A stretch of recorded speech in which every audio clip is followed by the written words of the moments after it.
Good morning, YouTube. It's Andy and Allan here for what's been quite an impromptu Indiana Jones: The Dial of Destiny spoiler discussion. So, my good mate Allan to my right, as you're looking at here, he's my long school-time friend, a massive movie man, as you can probably guess, or assume from the movie collection behind him there. But I've been grinding Allan down for a while to come on. He was reluctant at first, but I should have known that Indiana Jones would get him on the get him on the chat. So we're kind of discussing it. We've both seen it on the Wednesday. Am I right in saying, Allan? Day one. Yeah, I took an hour out of work to go and see it. Saw it at 4:30 Wednesday. Basically because I like to avoid the crowds at the cinema these days. Because I know you're still big on the movie going experience, right? Yeah. I'm getting so like jaded about it. Like, just people make it. I mean, I can count. I need two hands to count how many times I've shouted at someone for making too much noise in the cinema. I shouted at some kids recently. I went to go and see the South Park movie. Yeah, I shouted at them because they were talking all the way through it. It's like, what are you doing? I remember shouting at someone at the arts venue in Inverness. I shouted at some kids during Tenet. Yeah, just people make a noise. They eat like whole meals now at the cinema. That's the cinema's fault. Like, that's the cinema's fault, to be fair. That is the cinema's fault. But like, do you make yourself a foot-long hot dog before you sit down at home to watch a film? Or a bucket of 7-Up? Probably not, but I'm one of those annoying guys that comes in. But yeah, I digress. So I try and go when it's a bit quieter. So I figured 4:30 midweek, day it opens, that'll be like the last quiet showing before like post-school, post-work. And it worked a treat. There was about 15 other people there. And I was the youngest by a country mile, which isn't something that normally happens anymore. What I'll say is that cinemas, sadly, are getting more and more empty anyway. So I went on Wednesday night, which was I suppose opening night, but it's not the weekend. And it was busy, but nowhere near. I would say it was just a nice level. I didn't have anyone either side of me. Just my mate, my brother that was watching it with, and it was fine. So that was that. But I wanted to see it just because I was so excited. That's kind of why I went at that point. But yeah, we'll get on to Indiana Jones, of course, quite considerably for the next hour and a half. But as I say, Allan and I have known each other since back in the school days. We both come from Prestwick. Our parents used to live around the corner from each other. And I used to go down to Allan's a lot and marvel at Allan's VHS collection. He was big into movies. You had more of an appreciation, I would say, for genres and older movies than I did, certainly when I came to know you watching like Indiana Jones, Star Wars and all that. And you kind of like opened me up to other directors. So you might not know this, mate, but I think you were quite influential in the beginning and kind of, making me into the kind of the film fan that I am today. So yeah, Allan's on the channel. So pleased to have you on, your wife. But it's great to have you on, mate, just to discuss this. And hopefully, if you enjoy it, we'll see you on more often. But Allan, his links, they won't be there just now, but they will be in the description after the video if you want to check out. He does have a YouTube channel. He's very active on Letterboxd and he's on Instagram as well. But Allan's a commercial filmmaker, so unlike me, actually makes videos professionally. But I'll let Allan kind of talk about that side of things because I don't want to speak for him. So tell us a wee bit about yourself, mate, before we jump onto it. Commercial filmmaker in the Highlands. I've been doing that for about 12 years after I graduated art school in Dundee. Always interested in films from like a real proper interest in films from like mid-teens. 1999 was a good year for films. So I think that's what really got everything going. Yeah. Write short films, make short films in my spare time as well. Recently won Best Film at the 2023 Film G Awards. That's the Gaelic Film Awards because we speak Gaelic up here, which is great. And yeah, so I spend most of my time behind a camera, or increasingly in front of a camera, behind a computer, out in the middle of nowhere, filming, what have you. Yeah, it's a good life. Awesome, man. Yeah, I remember. I totally had forgotten about that. I remember you were in the running for that award, you and Ailey. So congratulations. That's awesome. I know, yeah, best film, and Ailey, my partner, was in it. She got best actor, even though she's not a professional actor, which was great. And it was great considering we put that film together at the last minute. And seriously, it was like 40 hours of writing it, shooting it, cutting it, and then submitting it. So it was great to be nominated, and then it was great to actually to win the big prize. We were nominated for like 6 awards, and as the night went on, it was like, nope, didn't get that one. Nope, didn't get that one. Nope, didn't get that one. So for the final award of the night, it was a good feeling. That's awesome. It's a great achievement. It's a nice one, obviously, to have with Ailey, like your partner, to have something like that to share and accomplish. No, so that's awesome. We'll enter it again this year. Well, best of luck when that comes around. I don't know if you remember, but I kept trying to vote in it, mate, through the link. I think I had about 10 goes at it and shamefully never actually voted because it was all in Gaelic and I couldn't work out once I was in. Like, I didn't even know what the name of your show or your movie was because obviously they all looked the same to me. So I gave up. That's funny. Yeah, I know that was I'm actually glad we didn't win that one. That was the audience voting. So it was like, I think it was a weighted score. 50% was audience. So get your family, friends, whoever to vote, and then 50% from the judges. And we heard from an inside source that somebody's mum, wasn't my mum, had been basically sitting there and refreshing the page and voting, and we had about 10 times as many votes as the next person, which I was like, oh no, that's just embarrassing. We can't win this. Oh my God, we can't win this. And then we didn't win it. So clearly somebody else started doing that as well. Because I would have felt so guilty and a bit kind of icky if we'd actually won that because of people just sitting, refreshing and clicking the page. Yeah. You want to win the next one. It wasn't even with a wee bit more than the next person. We had like tens of thousands of votes. So yeah, we didn't win that one. We won best film, so that was just the judges. So yeah. But anyway, that's that. Yeah. So we'll get into Indiana Jones. So just briefly, what's your kind of like history with Indy then, Alan? Just for the people watching, how long have you been a fan? Do you have it on physical media? I think any guy our age and women as well, but I think it's definitely all men and probably most women are fans of the Indiana Jones franchise. If you were around in the 80s and 90s, to the point where you can't really remember seeing them for the first time. I think that's fair. Yeah, I agree. They were just always there, like Star Wars or Back to the Future or something. And yeah, I had them taped off the TV. To this day, if I'm watching it on DVD or whatever, I know where all the advert breaks were. And I remember that it would go to the poster, you know, when it was shown on ITV, it would cut to the poster and it would be a wee music sting that would go up. Yeah. It continued after the ads. And yeah, it used to play Indiana Jones. You know, I don't remember there being Indiana Jones toys when we were kids. Do you? No, that's a good point. I know you can get them in abundance now. We may have missed that. Obviously, we were born in like the mid to late 80s. But yeah, I remember being scared of the scene in the third one where the Nazi ages really quickly.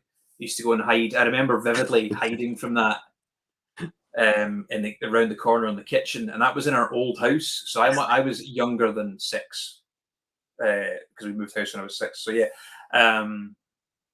so I saw them very early and continued to enjoy them. You know, they're a good film to watch. You know, in kind of mixed company.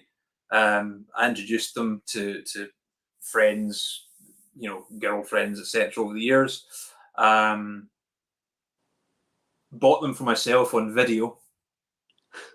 I had them on VHS as well, officially. I think have you still got them on VHS? I don't. I wish I did, but I don't know if you remember, but it was the yellow box set. The yellow ones, with yeah. the yellow I think spines. my mum, she may still have them. Yeah. Yeah, got a video for myself, moved and then upgraded to DVD. And I remember I got them second hand from a second-hand seller in Dundee, and Raiders' disc was scratched. And when he gets into the Well of the Souls, it's a really great scene. With the staff, the sunlight comes through, skipped. And I didn't watch it again for years until I rebought it. I still have that rebought version that's out there. That's the box set with 3 films in it. And does it say the complete adventures?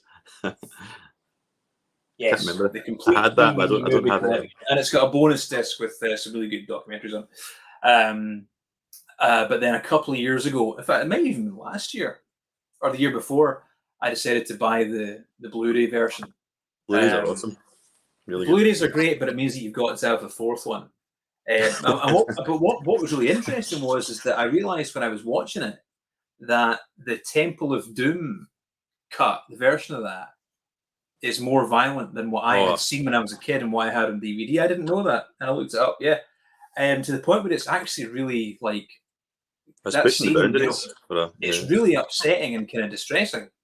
You know, it dips over that line where it kind of stops being fun. I mean, I love violent films. I love cheap, nasty horror films. But you know what you're getting out of them. You with an Indiana Jones film, you want a bit of that violence. You want the melty faces in Raiders. You want the guy aging really quickly in Last Crusade. But that, because it's being done to an innocent person, it dips over into that kind of uncomfortably cruel kind of area, for a few seconds. Yeah, it's believable, but it's not supernatural. It's just a man, another human whipping another human. Like it's not nice to watch. Yeah. And the guy who he goes when he goes down into the flaming pit. That sequence is extended. You see the fist going right into the chest, and it beats in his hand, and the guy actually goes on fire. And he's flailing around on the thing. Yeah, it's still love it. It's a great film. And for many years it was the worst Indiana Jones film. we'll get into that. We're 12 minutes in on that. Yeah. We're 12 minutes in, and I don't want to delay people any longer with us actually talking about what was advertised. But just before we jump into the Dial of Destiny, I'll just do some of these comments. So Paul Tams was in early with "Give 'em hell, Indiana Jones" from the new one from John Rhys Davies. Yeah. Salah. Yeah, that's certainly a line from that film. Nice guy Adi, who's a keen subscriber and commenter. Thanks for jumping in, mate. He's 100%, 1000% agreeing with, I'm assuming, your take on modern cinema going, Alan. So he's obviously someone who likes. Oh, but he might be agreeing that I deserve to win that best film at the Galley Film Awards. Let's not. Well, I suppose you want to take it that way, but let's not discount that that's what he meant. Maybe, but I know when it came in, though. But you can tell yourself. Told me the recall, good friend of mine, and he's been on the channel as well. He says, "Morning lads, always a solo mission for me during the day when there's no kids about." Yeah, I totally get that. Scottish Sheep Guy, howdy folks. How you doing, Jimmy, mate? Kasim, great video the other night, Andy. I need to rewatch all the Indiana Jones again before I watch the new one. I keep hearing it was a good film. Well, two very different things. So, right, you're the guest, Alan. So just give us your kind of quick fire. Try and maybe do a kind of spoilery free, very quick summary of what you thought, and then we'll do it. Keep it quite concise. Yeah, go for it. It was rubbish. Over to me. Well, I mean, without getting into spoilers, because I'm there. I don't think there's a. I mean, this is going to get quite profound quite quickly, quite deep quite quickly, but I don't think there's a place for Indiana Jones films in the current kind of cinema movie world. Not the ones that you want them to make, anyway. They're not willing to spend money on the same things. They're not willing to take the same risks. They're more than willing to cut certain corners. Right now, the blockbuster world, and it's gotten progressively worse over the last kind of 30 years, where films like this aren't started with a good idea. They're started because we've got that franchise IP. We've got a guaranteed, success here. Yeah. It's the same with the Marvel films. It's the same with that new Flash film that came out, which I haven't seen. where you look at the reviews from that and it's just fan service, nostalgia, wank fest. And although I didn't find the new one like kind of reprehensibly bad, it's a bad film. It's boring, which I couldn't believe. It's lazy. It makes some really weird decisions. It looks terrible, despite having been cost close to $300 million. And the concept of Indiana Jones as an old man doesn't work. It's a bad idea. So what did you give it? I know what you gave it out of 5. Let's go with Letterboxd as a reference. So tell the audience what you thought of it. I gave it 1 out of 5. Right. Okay. I don't do half scores. That's the rubbish. Is 1 out of 5 rubbish on your scale? Was that the word? That's rubbish. Okay. It's not often I see a film that I know I'll never see again. All right. Okay. I'm not going to say. I've seen Crystal Skull twice. You've seen what? Crystal Skull twice? I've seen Crystal Skull twice. Can I ask why you watched it a second time? Why did I watch it a second time? I can't remember. How did I watch it a second time? Because that Blu-ray's not been out of the tray. Maybe it was on Christmas or something. I think my partner at the time was curious to see it, and I thought, give it another go. It's been a few years. It can't be that bad, right? I'm wrong. Okay. Or I continued to be correct about it being quite bad. Right. Yeah. Because I should probably give some context. I meant to say this in the intro, but Allan and I seen. So obviously we didn't see any of the Indiana Jones films in the cinema, not in initial release because we weren't old enough. Yeah. But we did go. Allan and I went to see Kingdom of the Crystal Skull because we're big indie fans. And by that point, you and I both disappointed. By that point, you and I didn't live in the same towns anymore. That's right. So there was a bit of I travelled. Yeah. Yeah, you were about an hour to get to Glasgow, and I was about 2 hours. And I took the afternoon off work and was excited. I had the sticker book for Kingdom of the Crystal Skull. I had the Panini sticker book. That's how excited I was. I don't know why I did that. Did you burn it? Did you burn it after watching it? The place that I worked at the time, for some reason, a lot of the guys, they were big on sticker books. Every time the football was on, Panini sticker book came out. I went, why not? I was earning stupid money then. I could afford that kind of stuff. Bust down, go in, and how early into that film did you know that did you start to get nervous at Kingdom of the Crystal Skull? Pretty much when Ray Winston started shouting, "You don't know him! You don't know him! You don't know him!" over and over again. It was definitely. It was like, don't big up Indiana Jones like that. He doesn't need bigged up. He doesn't need like. No, exactly. And then it was. I enjoyed the first 20 minutes, and I've actually learned to love nuking the fridge as well. But that's interesting because it's after that 40 minutes that it loses its way. I think. I think that gets too much hate as well, because like in Temple of Doom, he jumps out of a plane in a rubber dinghy. Mm-hmm. He survives a lot of things you're not meant to survive. That's the staple of the action hero. It just happens. If Indiana Jones was a real person, can you imagine the state of his face the amount of times he's been punched by massive men, directly in the nose? But yeah, Crystal Skull, there's a feeling you get in the first 10-15 minutes that something isn't quite right. Something isn't right. Maybe you can't quite put your finger on it. The dialogue's off. Dialogue's off a minute into the new one. All right, okay, right. Back onto the new one. We'll discuss a bit more Kingdom of Crystal Skull later, but so I'll just do these comments and I'll give you my quick thoughts. So Scottish Geek Guy, I wasn't too impressed with Battle of Destiny. Bath Finesse 69, is it? Big Up should have left this one. Scottish Geek Guy is comfortably the 4th best indie movie. That's about the nicest thing I can say about it. Bath finds to film nowadays are all about CGI and not the script. Yeah, he's probably got a bit of a point there. Total Movie Recall wasn't great at all. I actually think Crystal Skull has far more going for it than this one. This just seems instantly forgettable. I think the big question here, the big talking point is what is the better or worse film? I know we'll get to that. We'll get to that. We'll get to that, but a couple of points there on some of those comments. The movies being about CGI rather than script, that's blockbuster films. There's a lot of great independent films or sort of mid-budget films which are still using CGI properly to add to a scene, to improve a scene, to remove camera reflections and stuff. Yeah, it's like Nolan's and also films. the problem with CGI these days, and I don't want to kind of crap on it too much because it's been well documented and reported that the VFX houses right now are being overworked. Deadlines.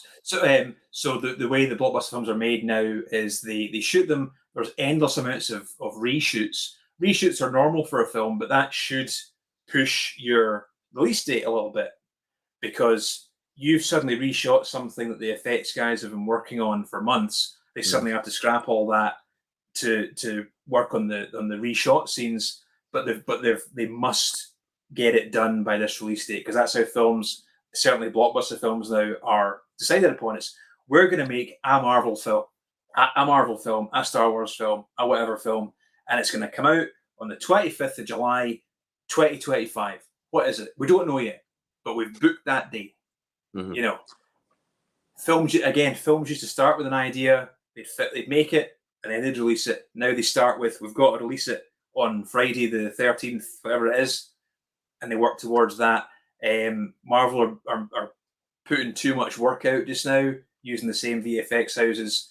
They've got no time to finish what they're doing. That's why in films like this, some shots look great, some shots look terrible. It's not that the VFX arts are terrible, it's just they ran out of time. It's like the Cats movie, the Taylor Swift, James Corden Cats movie. Neither have I, but you remember there was an issue around, there's a shot where Judi Dench's character has got a human hand instead of a cat furry hand for a few frames, literally because they were rendering it out right up until the last minute. And when you render VFX out, you've got to leave it however long these fast computers can do it. And then if you need any changes, we've got to do the work and then leave the computers to render out for a couple of days. But when you're editing and doing the VFX right up to the last day, you've got to release it the way it was spat out of the computer. The other comment there about this one being forgettable. I think that's what Crystal Skull has going for it.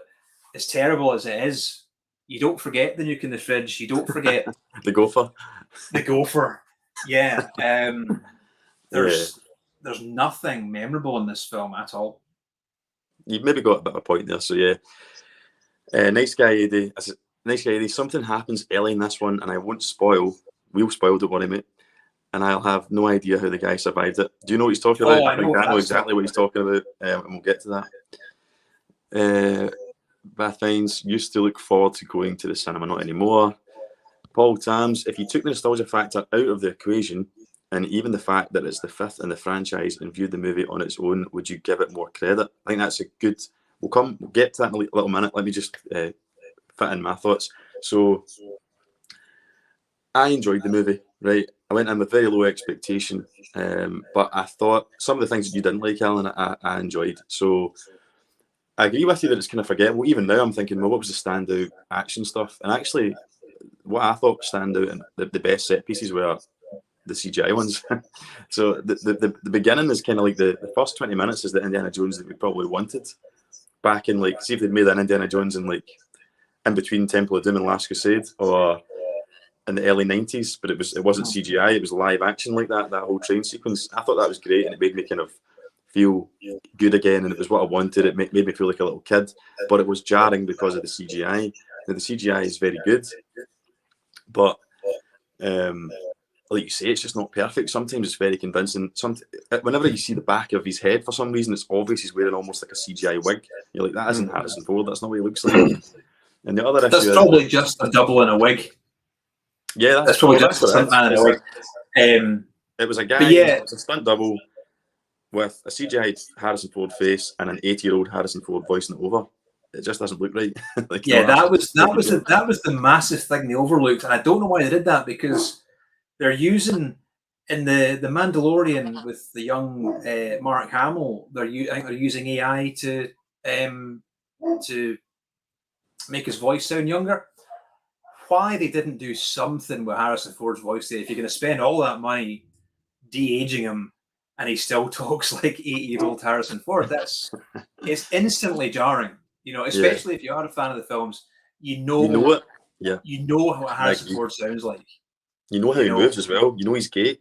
I know Harrison Ford's gait probably just as much as his wife because I've watched him move in those movies like millions of times. So the minute I see something that's not authentic, and I'm sure this goes for all the indie fans, you're like, right, okay, that's a body double, because that's not how Harrison Ford moves. He's got a distinct run, laboured kind of like run and movement, certainly from the originals, which is carried on to even as an old man, it's still there, but it's just even slower, obviously.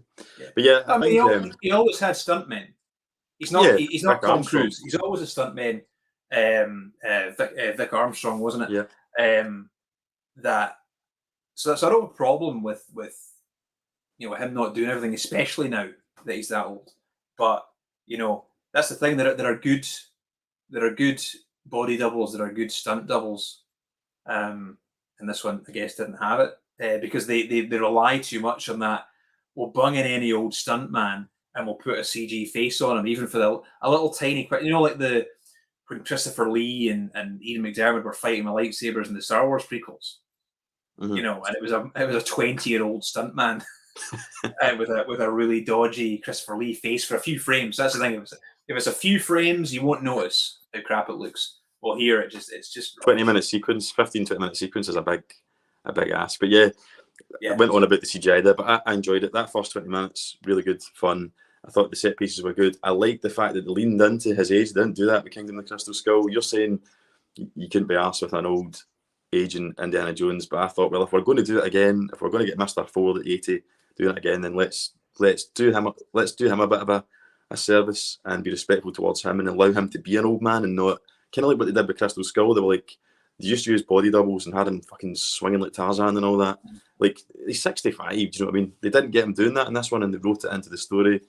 I enjoyed those poignant moments, when he talks about being, people were saying it was a bit depressing. I suppose it probably was where we find him, but I didn't mind that because I had somewhat of an uplifting ending and a bit of an arc for him. Not a perfect arc by any means, but yeah, I enjoyed it. But you're probably right; it's forgettable. Phoebe Waller-Bridge, I thought, did quite well considering that's just her moving from TV basically to the lead in a movie. Didn't find her too annoying. But yeah, it's just kind of, you're watching it the whole time and it's just a bit soulless. It's just a bit, you're hoping so much it's going to be like the originals, and it just never quite gets there. You just get little glimpses, little nods back. But that was okay. As an Indiana Jones fan who's not massively, I'm not the most critical person. Like, if I find something I enjoy, then I'm likely to give it an okay review, even if there's a lot of bad. So as an Indiana Jones fan, I'll probably watch it again, and I enjoyed my time with it, but it's not anywhere near as good as the originals. But just to answer Paul's question there, Matt, I'll get your take on this in a minute, Alan, but my take on that is it's a bit of a moot point. I get what you're saying. Would it be, if it was just an adventure film on its own, would it be good?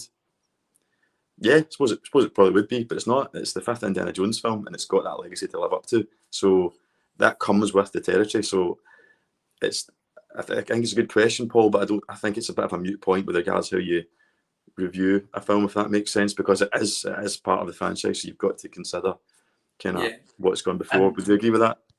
Yeah, I mean, if this wasn't an Indiana Jones film, films like this are 10 a penny. Look at that Uncharted film that nobody went to see with Tom Holland. In fact, that this film reminded me quite a lot of that. I quite like Uncharted. You were right when you said soulless.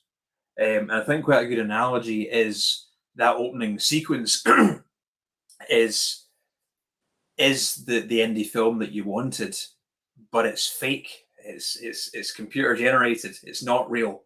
Everything that was good about the original 3 films were that the action was all grounded. Yeah, it was fantastical, but it was, the trucks were flipping over for real. If they shot it, if that sequence had been shot in the 90s or in the 80s, it'd have been a real train. Yeah, there would have been map paintings all over the place, but it would have been a real train or a real rig, rigged up to something. What really annoys me in films now is when they don't if someone's just driving in a car, like in the sequence later on when they're being chased around whatever town it was, I can't remember, was it Tangiers, and the background going past the window is just green screen CGI whizzing. It just looks rubbish. It's like, just put him in a car and put a camera pointing that way and just film him driving past something. It takes 2 minutes. It's the complete overuse of CGI in this film is the mistake that Crystal Skull made, and they just did it again and again quite badly. I mean, do you think the effects in this film are 15 years better than the effects in Crystal Skull? No. I think the de-aging is, they couldn't have done de-aging the way they did it. No, that's true. And the problem with de-aging is, in general, as good as de-aging gets, it's never going to quite work because your brain knows that it's not what you're seeing. And that's the problem they have with de-aging, is that, and it's the same with like the Avatar films, you know, James Cameron going, oh, these blue creatures, they're photorealistic. But your brain goes, no, they're not, because I know they're not real. I know that's a CGI thing I'm looking at. I know it's a CGI Harrison Ford. Yeah. And my brain can't just accept it.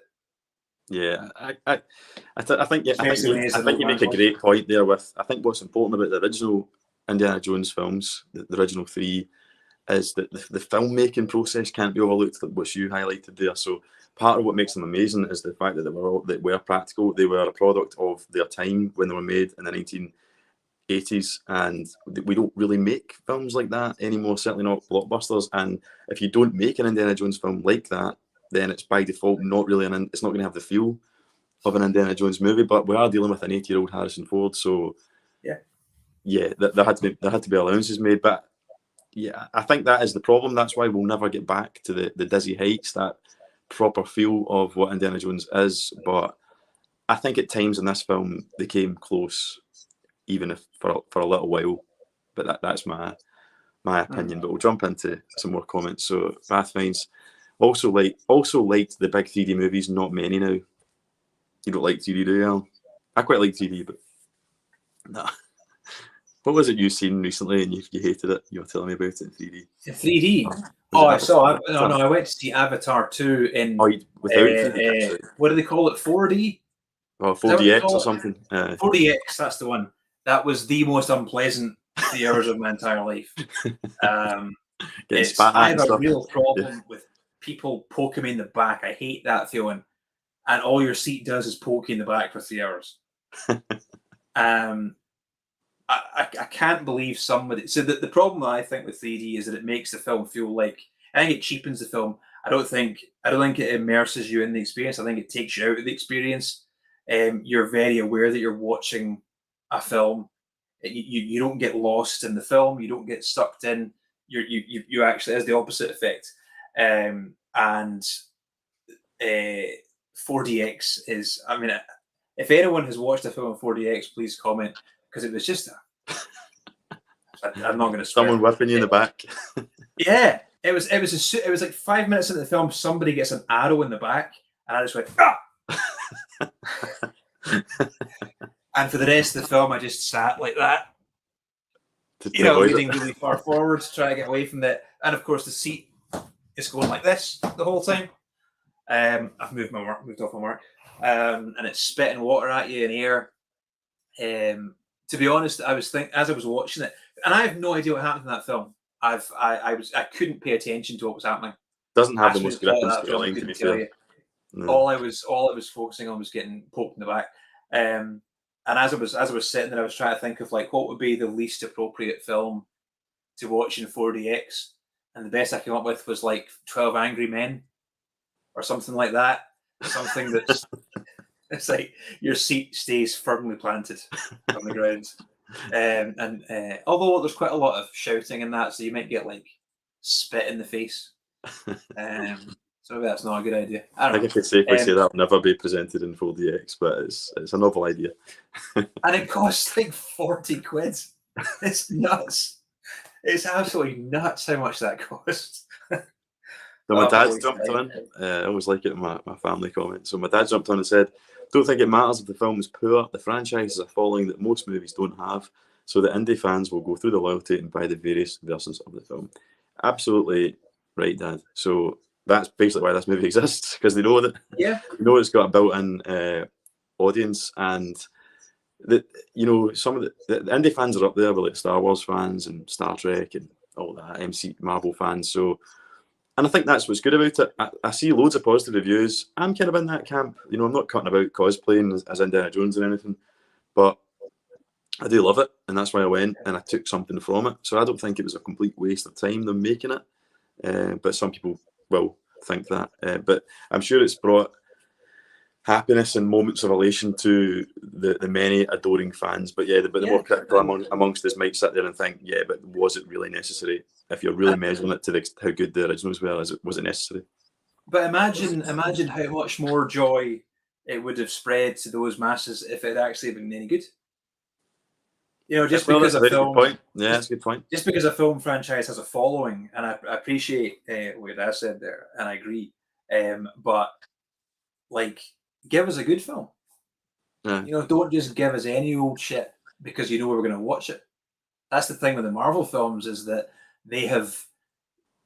I mean, the Marvel films are mostly watchable. I think 70-80% are like, I'll watch that.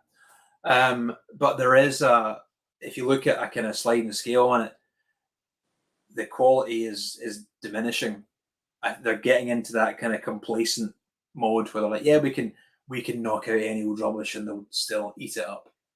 Alan, you're going down a tunnel here, mate. There'll be people. That's the cynicism. People jumping over this stream in a minute. If you do not mention Marvel fatigue, people get upset. But so we don't need to. So Chris Kyle, 100% with Alan, spelt it with 2 L's as well, mate. Bonus points. Too much CGI. I have slightly more appreciation of it now with time passing, but it and Dial of Destiny are nowhere near the original 3. Indy needs to be all practical, all in camera. Yeah, it's just what we're talking about. Tom Cruise still does it. Exactly. And that's and the Mission Impossible films are a really good example of using real stunts and using CGI. Yeah. Look at that. They filmed that big ramp, and the new one. It's been well publicized. It's not really a spoiler. He rides a bike off a big ramp. That ramp isn't in the film. Yeah. That's they paint it out. It's a big rock face. Use CGI that way. You can do anything. Just because you can do anything with CGI doesn't mean you should. Yeah, that's a very good point. Yeah, I think they've actually done themselves a disservice with that stunt in Mission Impossible. Fantastic stunt. Can't wait to see the film. We've all seen it. But we've all seen it, and we've also seen the highly documented making of, which shows that it's actually a big ramp. So when you watch the real thing now, you immediately look at the rock, and I'm looking at the tires. I'm like, oh yeah, that's not real.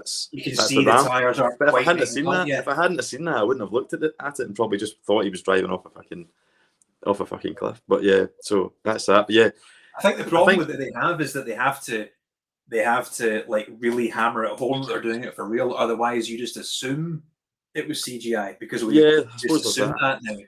Yeah, I suppose there's that. But so one positive, one positive I will give it is that Harrison Ford was definitely checked in acting wise. Sometimes hit or miss with him these days. Yeah, I agree. Do you know something that's funny about Harrison Ford? I actually think Harrison Ford in interviews comes across a lot sharper, a lot funnier, and a lot wittier than he is on screen.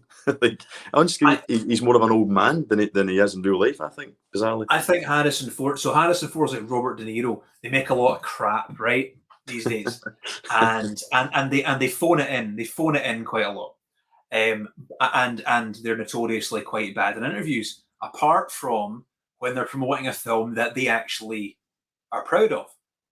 You look at like Harrison Ford when he was promoting Force Awakens, could not be arsed.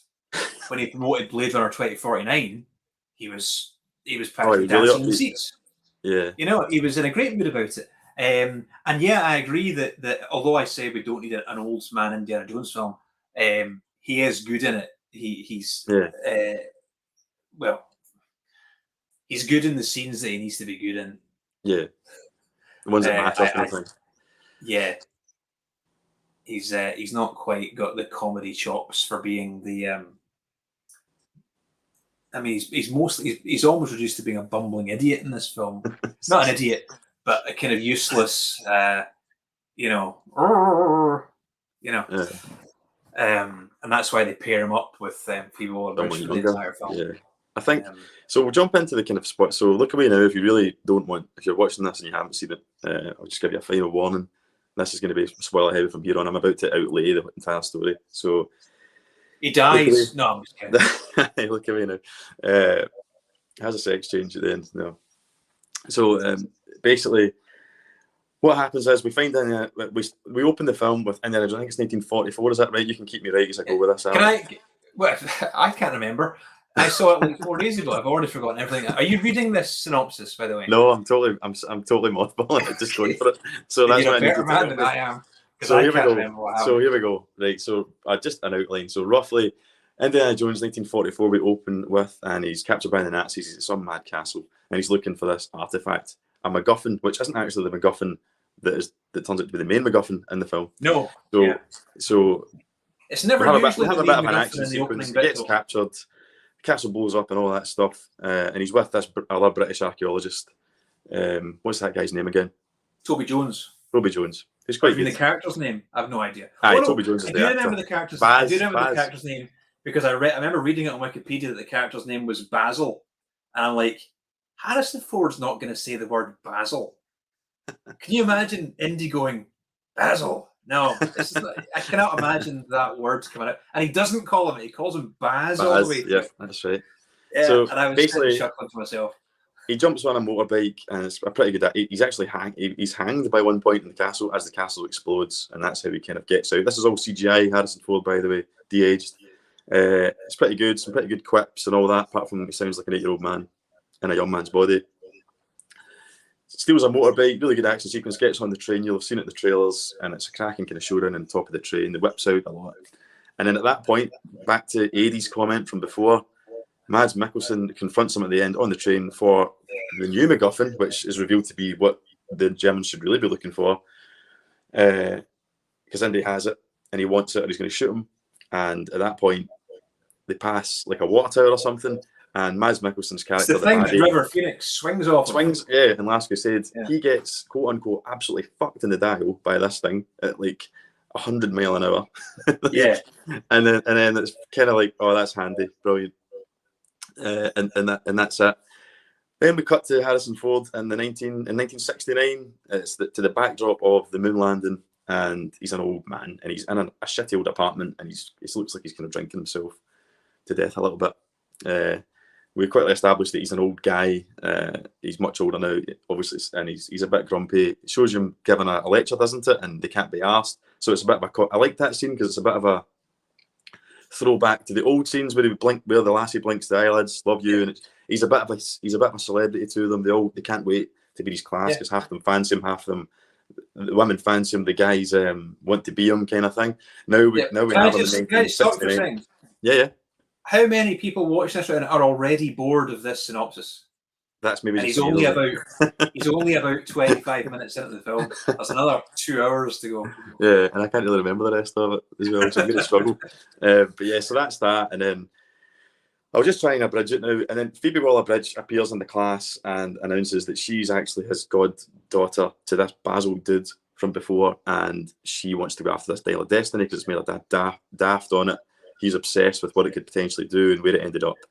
They then go on a bit of a crusade to try and find this where they dropped it off the train before, when that dude got smacked in the face with it, with the overhead beam thing.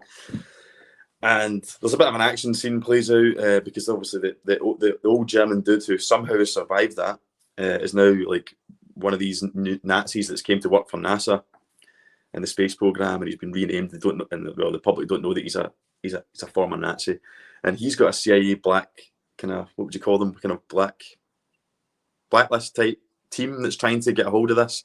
I don't fully understand the CIA's involvement in that, to be honest. That character appears to be important and then is killed off.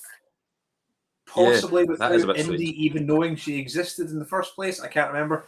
It went absolutely nowhere. But he's got his cronies anyway. There's some level of government involvement. I actually liked what you said a minute ago. They go on a bit of a crusade. That'd be a good name for this. Indiana Jones in a bit of a crusade. Yeah, that's probably fair. Eh? So they go on that, and they quickly establish that she does not have the kind of the intentions or the kind of she doesn't have the same morality as Indy and Baz. She just wants it for the money because she's in debt to this gangster. Is that right? That's pretty convoluted, isn't it? And is that Tangier? She's in debt to some. No, I can't remember. There's something about a fiance as well.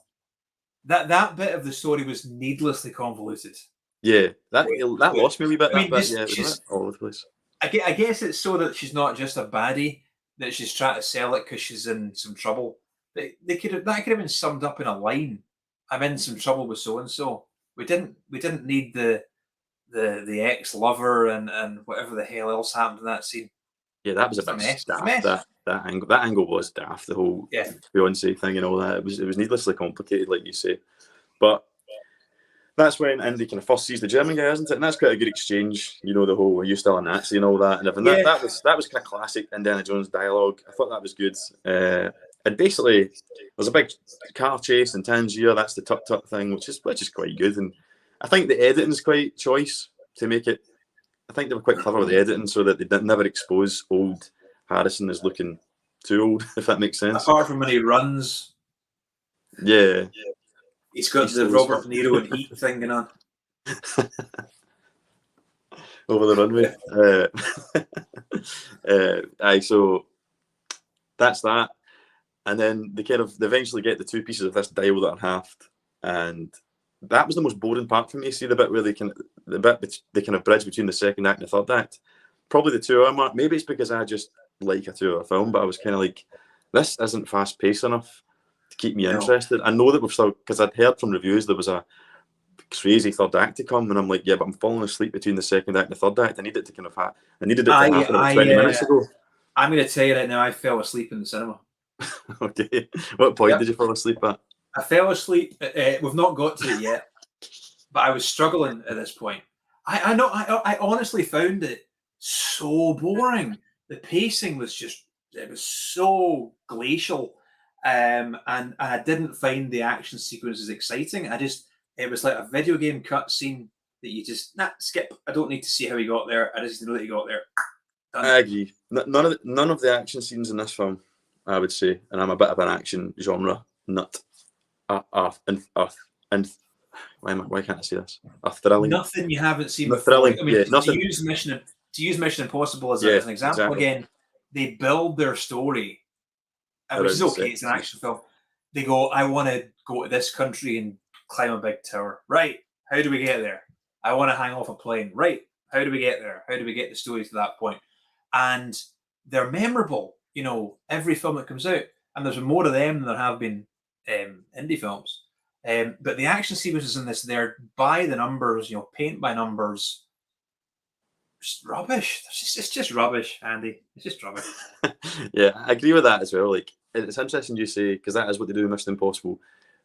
Tom Cruise and Chris McQuarrie sit down, and Tom Cruise goes, "My next adrenaline junkie feat that I need to have in my life is jumping off a cliff on a motorbike." Right? And then they go, "Right, okay, how can we make the story to that?" This feels like it's been done the other way, which is maybe been with good intention to make sure they had a good story and a good adventure story. Like, right, well, they'll go here to get this bit. This will bring them to Tangier, but then they've thought, right, but it's an action film, so whilst we're in Tangier, what can we do? And they're like, tut-tuts. It's like, let's do a shitty chase with tut-tuts. But I thought the whole horse thing in the city, I quite enjoyed. I quite enjoyed that element because it was unusual for an indie film. And apart from the CGI has the board face. CGI, and the bit at the beginning, which was all fake, but it felt quite like synthetically original Indiana Jones. But then everything else, like was it the underwater bit you fell asleep at? No, not got to it yet. I was struggling. So boring, that bit. I felt like she's like, "What's that?" That was a funny line about. There's a bit basically they have to go under the sea, with like a blink and you'll miss it appearance from Antonio Banderas, and his like friend who's like Indy, and then gets fucking shot like 5 minutes later. So he's kind of like, I don't know why he's in it really, but he's in it, and then they go under the water to find another MacGuffin that's going to help them get the big MacGuffin. Yeah.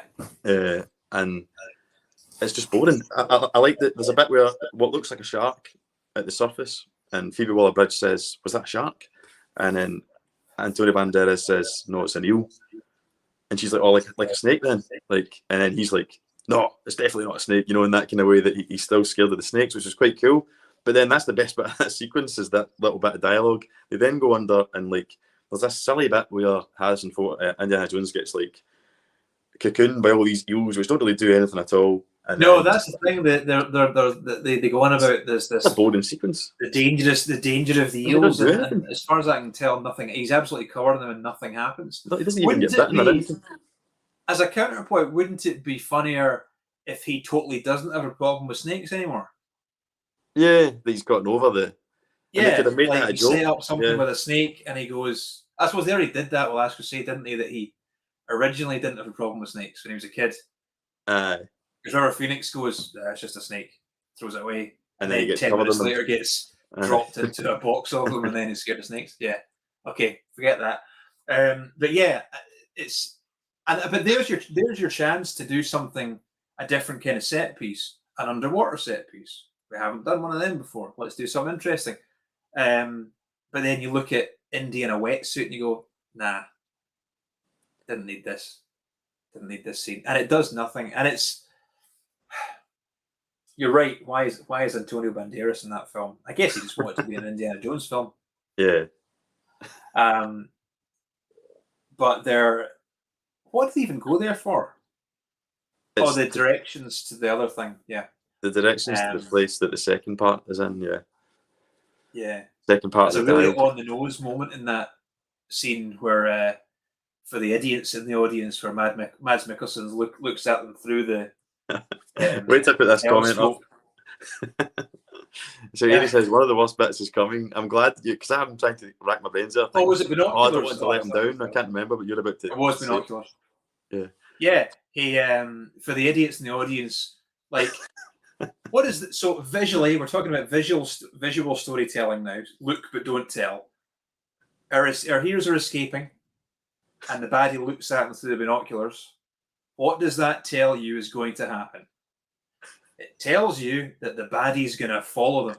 He knows where they're going. You can see where they're going. We have to have a line of dialogue. Really quick one. They're going east, not west, or they're going west, not east. Couldn't we have just had him do that and assumed that we knew where he was going? I hate lines like that are thrown in for exposition. For exposition that feed the audience are morons. I didn't even know.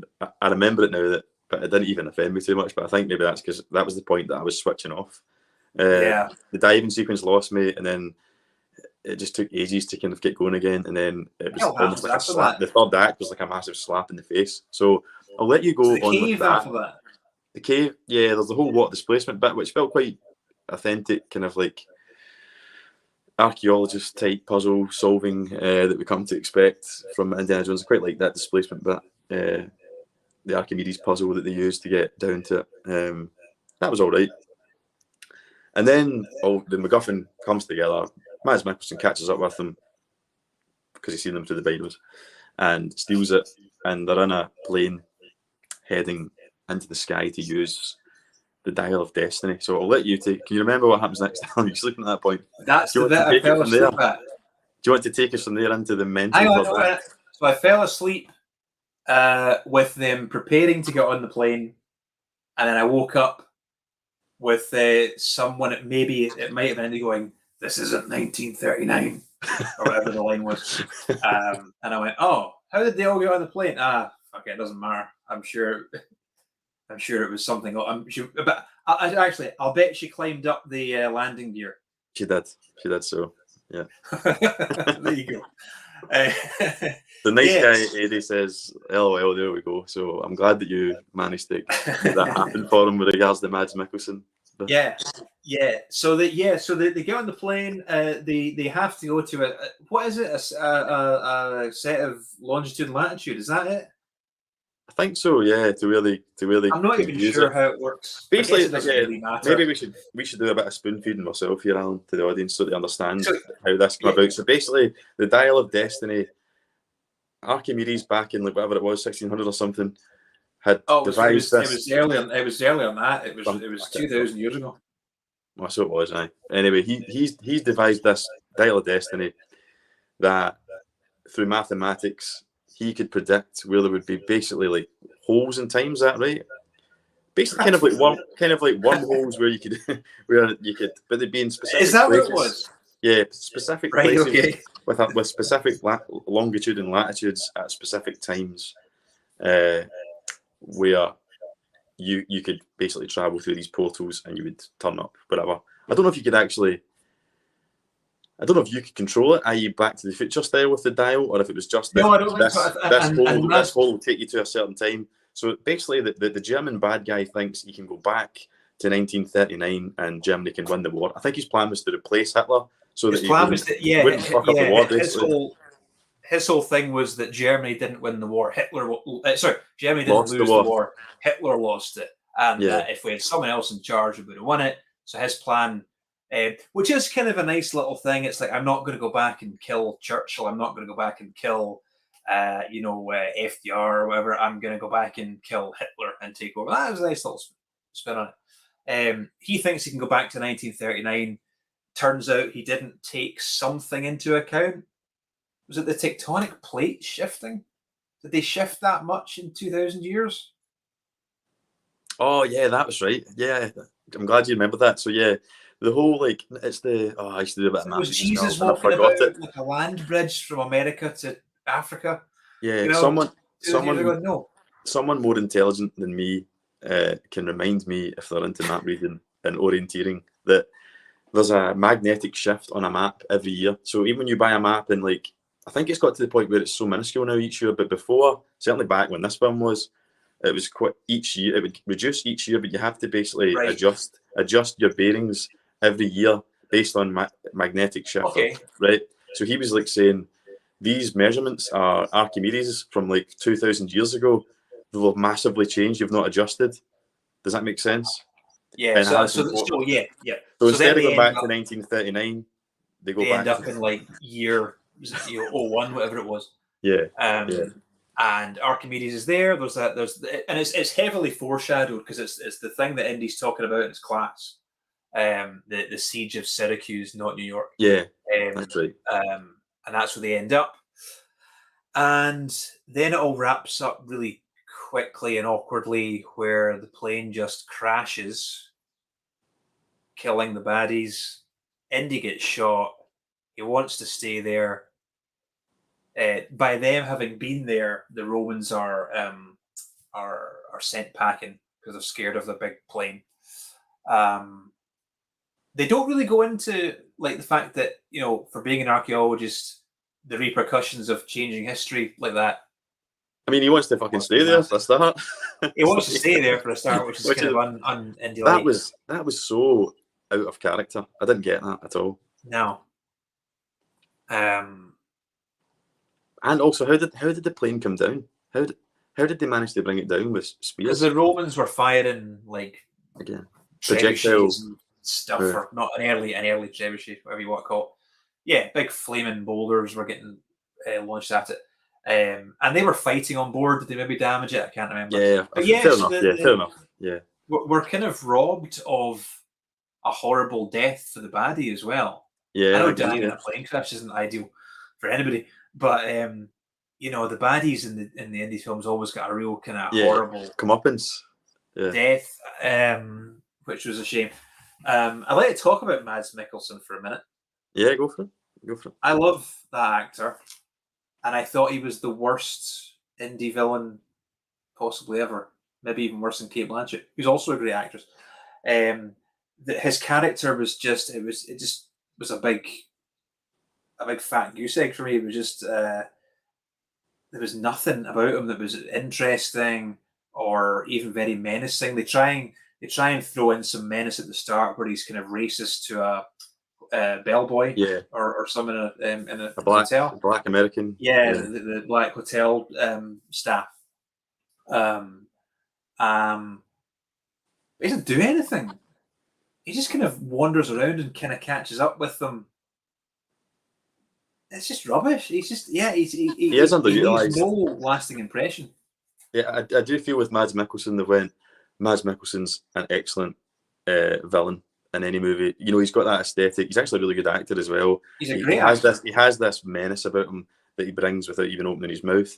And I feel like they forgot about that. They went, right, what will you do for a villain? Mads Mikkelsen, brilliant. Leave it at that. He doesn't need any work. Just let him do his thing. When maybe like he's just an actor at the end of the day. He needs some substance to work with, you know. So I do think he was a bit underbaked and not as maybe satisfying as memorable as, like, you know, your other, like, I mean, the most memorable Indiana Jones villain, who do you think? It's got to be the Nazi, isn't it, from Raiders, I think. Would you say that? Well, maybe what's the other one called from Temple? What's that, sorry? He was a henchman as well, wasn't he? The big baddie. There's no kind of memorable big big henchman in this. There's the big massive CIA dude, which is what's his name? Boyd Holbrook. He's got nothing to do either. There's also a big guy. Yeah. Just kind of there and punches a few times and then gets drowned. That's quite a horrible death. Yeah, it is, but I kind of thought, like, I don't know if that was meant to be kind of subversive, that it ended up being like New Shorty, as Eddie has named him, that kind of out, you know, the whole David and the Goliath thing, that you're maybe expecting. Yeah.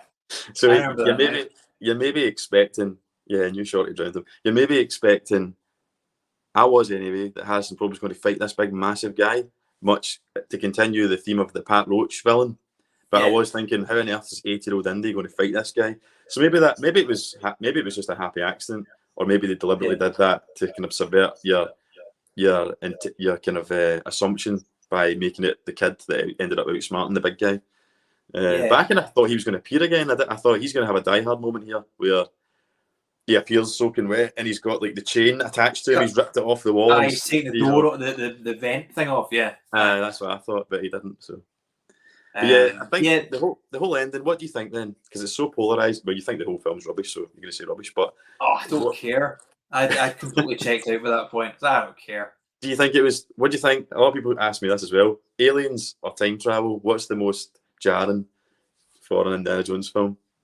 Well, that's the thing. So here's the thing: we didn't like Crystal Skull at the time, and a lot of people went, there shouldn't be aliens in an Indiana Jones film, but there's God. I mean, so let's not forget, Indiana Jones is someone who can confirm the existence of God. He knows God is real. He knows that black magic and voodoo are also real. There's a monologue for that as well, which I quite enjoyed. He doesn't. But he says, you know, I've seen some things. No, God's real. Voodoo is real. The Hindu God, I think, is real as well. The Holy Grail is real. Seen that, gives you eternal life. And aliens are real. I can 100% confirm that all these things exist. Maybe that's why he's not that excited about the moon landing in this film. He's like, aliens, man, 10 years ago. So, I'm not of the opinion that they don't have a place in Indiana Jones. Make it work. I mean, I'm just glad that they didn't. I had this feeling, and I don't want to sound like an anti-woke brigade person here, but I had this feeling that what the hell's her name? Helena, is that her name? Helena, yeah. Phoebe Waller-Bridge. I thought she was going to get left behind with his hat and his whip, and then she would have Indiana Jones adventures in the past, whether it's a post-credit or whether they were setting up some kind of... right, okay, yeah. That actually sounds not bad. but I think the I don't think we'll get an Indiana Jones spin-off.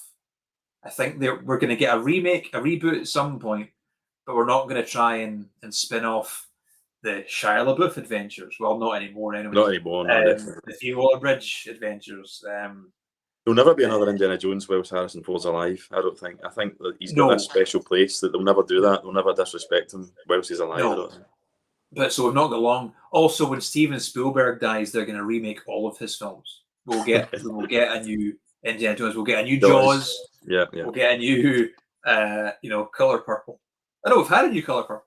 We'll have a new, I don't know, what the hell is it? Amistad. We'll have a new Schindler's List. Yeah, it's going to go nuts. They're going to go nuts. And it'll all be Catherine Kennedy's fault. Speaking of this guy here mentioning New Shorty, he's got another. He's got a few comments. Just before you go into that, I'll just throw up. Then you can go back to New Shorty, mate. I just don't want to fall behind. So, Savage Review says, "I never bought Indy wanting to stay in the past. His character just wouldn't do that." I thought we said that already. I agree. I think that was kind of shoehorned in. Like, I feel as if they got to the end and they're like, "God, we need a last minute dilemma. Why don't we just say that he wants to stay there?" Just to give us a little bit of like, a cliffhanger ending before. I'm going to tell you why they did it, and it's idiotic. We've established that Indy feels out of place, out of time, a bit useless, right? Yes. But his character wouldn't pine. That means his character would pine for the 30s and the 40s. He wouldn't pine for 40 BC. I watched this with my brother, right, and we laughed about as well. Like, he kind of like Archimedes is there, right, as well. He rocks up obviously, and during this conversation, and Indiana Jones kind of asks his permission, doesn't he? He kind of goes, "Would you be all right with me staying here?" Which I just thought was like ridiculous. Why is he asking like Archimedes? Archimedes, I would probably put you up, mate. It's no problem. You know, like just for a wee while till I get on my feet. It's just daft, but yeah. So nice guy, Eddie, but only firing at one of the planes. This is like when we were talking about. That's a good point. There's two planes because New Shorty has a plane, but nobody's shooting at him. Only the Nazi. A nice guy, Eddie. New Shorty drowned him, right? So he's talking about that guy. But this will give you a chance now to. Sorry, I know I cut you off. I just wanted to. But so you want to talk about New Shorty? Yeah. How? Well, I mean, I don't. Again, I was completely checked out by the time that character was introduced. I don't give a fuck about New Shorty. But how annoyed are the filmmakers that Ke Huy Quan has had so much success after they'd already shot this film? Yeah, I thought that's as well. If Everything Ever All at Once had come out 3 years ago, he'd be in this film. 100%. Yeah, as the co-lead.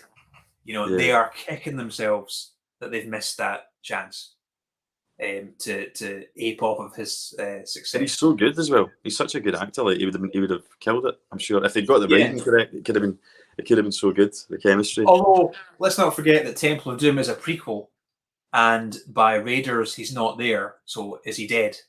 Has he been killed? Has Indiana Jones got a child killed in one of his adventures? Yes.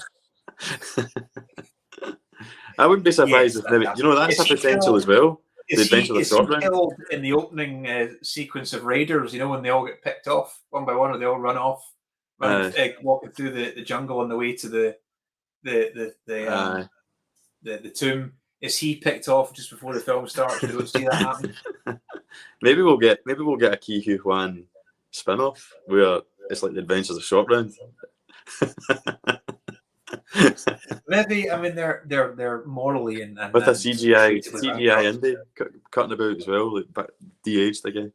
Yeah, but let's not forget there has been an Indiana Jones spin-off before. Yes, Young Adventures. We just don't talk about it because nobody remembers or what. Huh?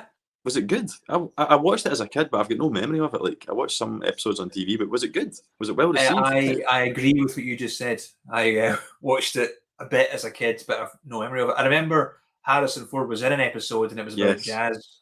But he didn't play Harrison Ford. Appeared in a saxophone. But did he? Was he Indiana Jones, or was he just? Yeah, he was Indiana. He was old. He was old Indy telling, or he was middle-aged Indy telling a story. Right. But it was basically every episode, young Indy rubbed shoulders with a famous person. Yeah, that's right. And he would somehow inspire that person to go on. Yeah, it's made canon in Crystal Skull because he mentions he's talking to Shia LaBeouf and says that him and Poncho Villa did something here 40 years ago. And I was like, all right, they've made Young Indiana Jones Chronicles canon. Okay. I didn't realise that over my head. Interesting. There you go. Savage Zombie Reviews. I feel like the ending was definitely a reshoot as well. What do you think? Possibly. Maybe it's so. Yeah. Maybe the story's all over the place. The story. What's that? Maybe parts of it. I think that whole time traveling ending was probably I think that was always the Always idea. there, yeah. I don't know what the original script said, and how we ended up here.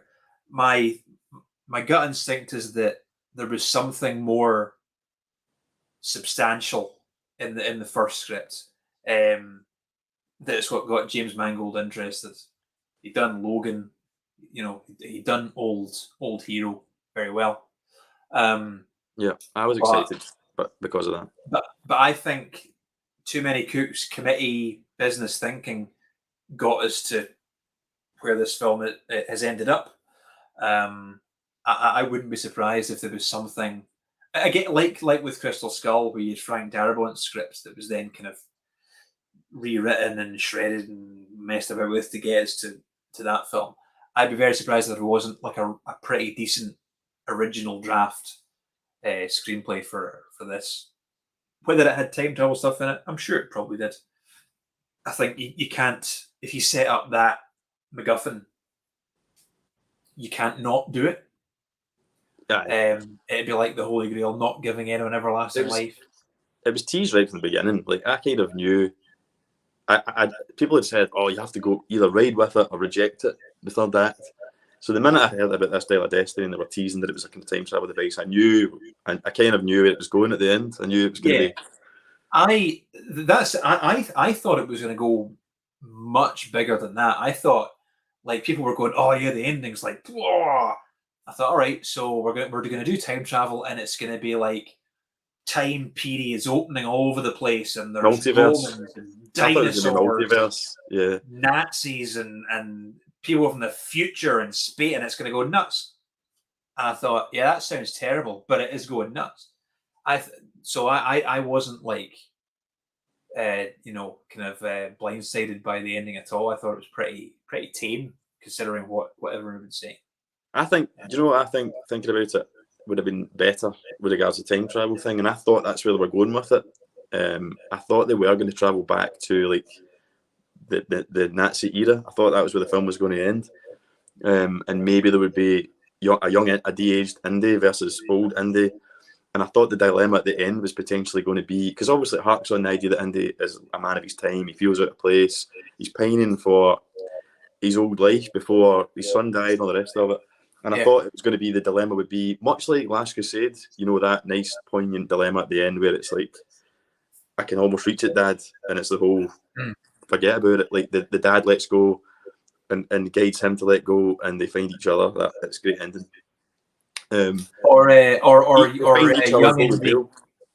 Young Indy sacrifices himself to save old. No, that wouldn't work. Old Indy sacrifices himself to save young Indy.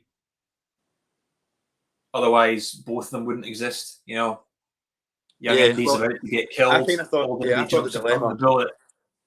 I thought the dilemma, which would have been more believable, would be that old Indy kind of wanted to stay back then, to maybe influence young Indy to save Mutt and his later life, and he's more comfortable living. To hook up with the hot German lady from Last Crusade and not. I would have stayed for that. Allan. Yeah, definitely. But so I thought that's where it was going to go, and the dilemma would be there's a temptation here. I can literally go back to the past and live my best years, or live in the era that I'm most comfortable with, and I can help. I can manipulate young Indy to have a better life later on. Stop he would ultimately stop the Nazi monkey from eating that poison date.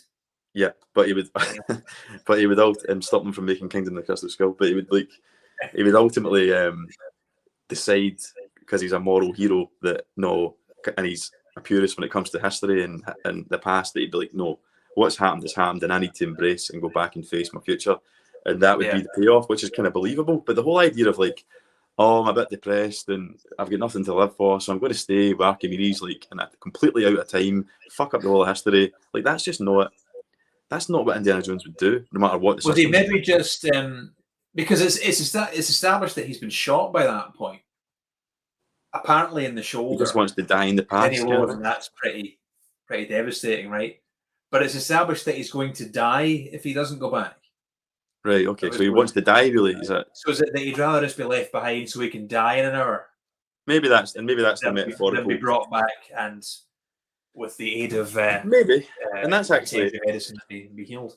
That's actually all right, I suppose. If you think of it that way, it's maybe the kind of the philosophical or the metaphoric. Yeah, but again, of, like, leave me to die in the past. You can't die there. They're going to find your body in 2,000 years and go, he's wearing a fucking watch. Yeah, leave me to die in the past. I don't want to be saved in the future. I suppose. Why not maybe leave me to die in the past, then take my body back? Aye, maybe. Nice Guy 80 says E.T. I think that's in reference to like all the Spielberg films. They will 100% remake E.T. After Spielberg dies. I will put money on that right now. I'm surprised we haven't had a sequel to it. Henry Thomas is still kicking about. Biffa the Hobbit. Hello? Does that mean anything to you? That's specifics. Hell Hour. All right. Oh, Hell Hour. How you doing anyway, mate? Thanks for your comment. Maybe it's a Lord of the Rings thing. Ailey Johnson. The beginning was 100% more lively than the ending. I enjoyed the end. I enjoyed the beginning more than the end. I'll say that. Yeah, it tailed off quite significantly. Yeah. And that's us caught up. Last Nice Guy Eddie. Yeah, he was shot in the caves. Is that when he was shot? Was it? Oh yeah, that's right. Because he kind of kind of pushed them out the way, didn't he, to kind of save them. Downstairs, you know, bring me a coffee. Is that a message for Ailey there? Yeah.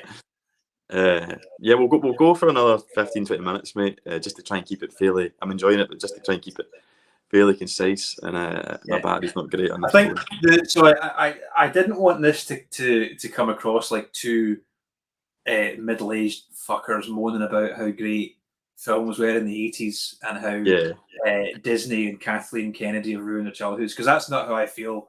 I'm not one of those people that feel that if you make one bad film in a franchise, you've ruined the other ones. You haven't. Just don't. They're always there. Yeah. There are shit Star Wars films. There are shit Bond films. There are shit Jurassic Park films. There are shit, I don't know, Harry Potter films, Lord of the Rings. There's a crap film in every franchise. Look at Mission Impossible 2, for God's sake. Just don't watch them. And this idea that, you know, that Disney are buying everything and ruining everything. It is possible that the nature of cinema has changed and they just don't make films that way anymore. That's just how it is. Yeah. Grow up and watch something else, you know? You forgot Crap Willow. I've not seen the Willow series. Is it crap? I've not seen it either, but it's been cancelled after one season, so it must have been. It's not got Val Kilmer in it. There's your first problem. Paul Tams is back. What have I missed? Oh, you've missed quite a lot. You'd probably like to get your teeth into. They've made a fifth Indiana Jones film. Yeah. And according to Allan, it's not very good. Yeah. Well, I'm sure there'll be a watch again feature for this, for anyone that wants to catch up. Yeah, of course. Remember if you have. Thanks everyone that's joined so far. It's been good fun and it's been good with the comments and good comments and talking points on there. But remember, if you are watching the replay, then thanks very much for checking out as well. And if you comment on that, obviously it won't be answered live, but I'll certainly get back to you and I'll feed anything onto Allan if you've got anything specific for him. But yeah, to kind of like round up then, I never actually gave my score. I've not put it on Letterboxd deliberately because I don't actually know yet. I'm still kind of mulling it over and I thought maybe I'd wait until we chewed it over on here. But I'm thinking I'm thinking about a 3 out of 5 for me.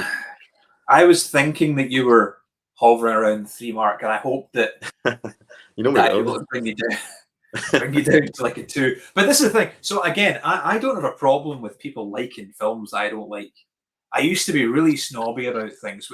Whenever I got a young person in for work experience at my work, someone like maybe still at school or right out of school, I would always say to them, "What's your favourite film?" You know, and like one lassie said, "Kill Bill." And I was like, "That's your favourite film of all time?" There's not a better. There's better Quentin Tarantino films than Kill Bill. I'm not that guy anymore. I I don't believe in the concept of having guilty pleasures either when it comes to films or music or whatever. Right. If you get pleasure from it, why would you feel guilty? Feel free to like whatever you like. But having said that, if you like this film, you're an idiot. Oh, Paul's not going to like that one. No, two different things, Paul. You enjoyed 2.5 hours of your life that I didn't enjoy. So And that's all it is. You're winning. So well done. And that is a good overall way. I think that's a fresh and noble approach, Alan. Is that we all have to remember? We all have to remember, and the internet gets carried away with that. You know, it's like it's so toxic now. People like shitting on other people. It's 2 hours of your life that is just spent in the name of entertainment. We don't have to fight and argue and kill each other over it. You weren't at work. You weren't having to look after your kids. You weren't having to do a big shop at Tesco. You weren't, you know, it was you just equally as bad as the dark for 2 hours and watch a film, 2.5 hours. I might actually put that in my review. It's not as bad as doing a big shop. I like that, mate. Right, okay, so Adi has brought up a good point that I wanted to talk about, actually. He also gives it 2 out of 5. Well done, mate. You're on the same page as me. But yeah, 1 point for the score now. I wanted to talk about this. I see you sitting forward in your chair, Alan, so you go first. You've got something you want to say. So does he mean 1 out of 5 for the score, or one of those 3 points is for the score? No, so he's obviously, I think that means that he is praising the score. So it's 2 out of 5. 2 out of 5 with 1 point for the score, because it was good. With respect, I disagree. I thought the score was pretty weak and relied far too heavily on cues from the first 3 films. And I noticed it in the first 5 minutes. And I think it was a shot where he's being hanged, and there's a kind of a top-down shot, and I forget what cue it was now, but there was a cue from Last Crusade in that opening scene. And it was a lesser known bit of music. But I've seen those 3 original films so many times that if you whistled a bit of the score, I'd go, that's from the scene where that happened.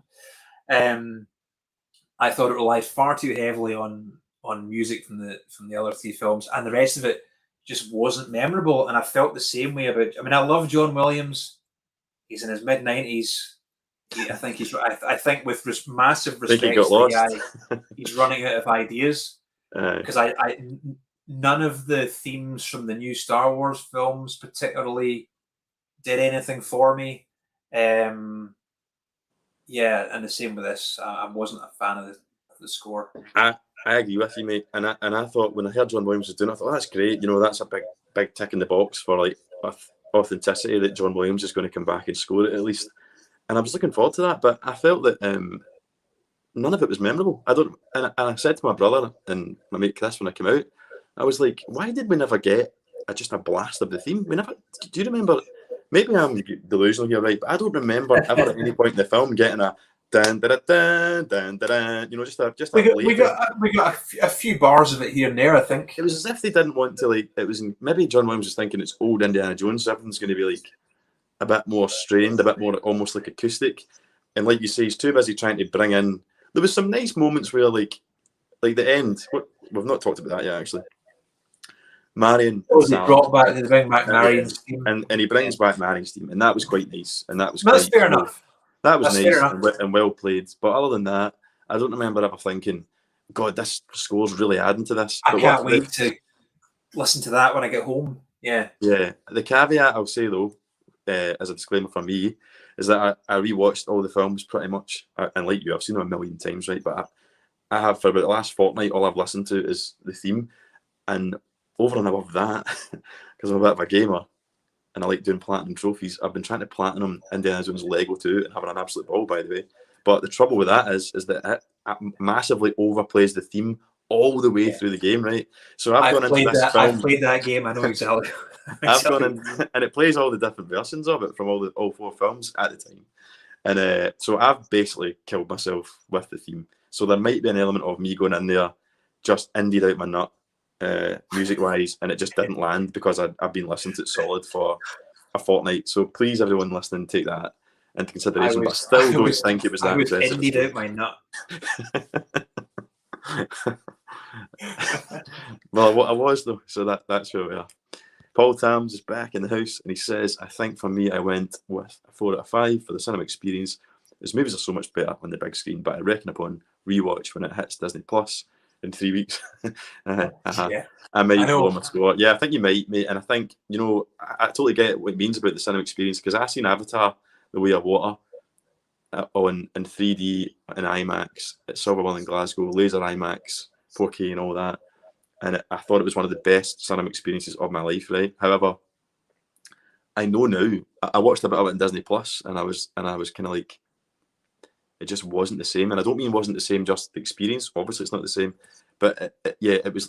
I was dazzled basically by the technical display in IMAX. But when I started watching it on screen, I was like, yeah, it was the cinema experience, because I'm watching this now and I'm not that invested, if you know what I mean. So I know that the film isn't actually on its own great, but I would give it a 5 out of 5 watching it in IMAX, but probably watching it again, maybe a 3.5, you know.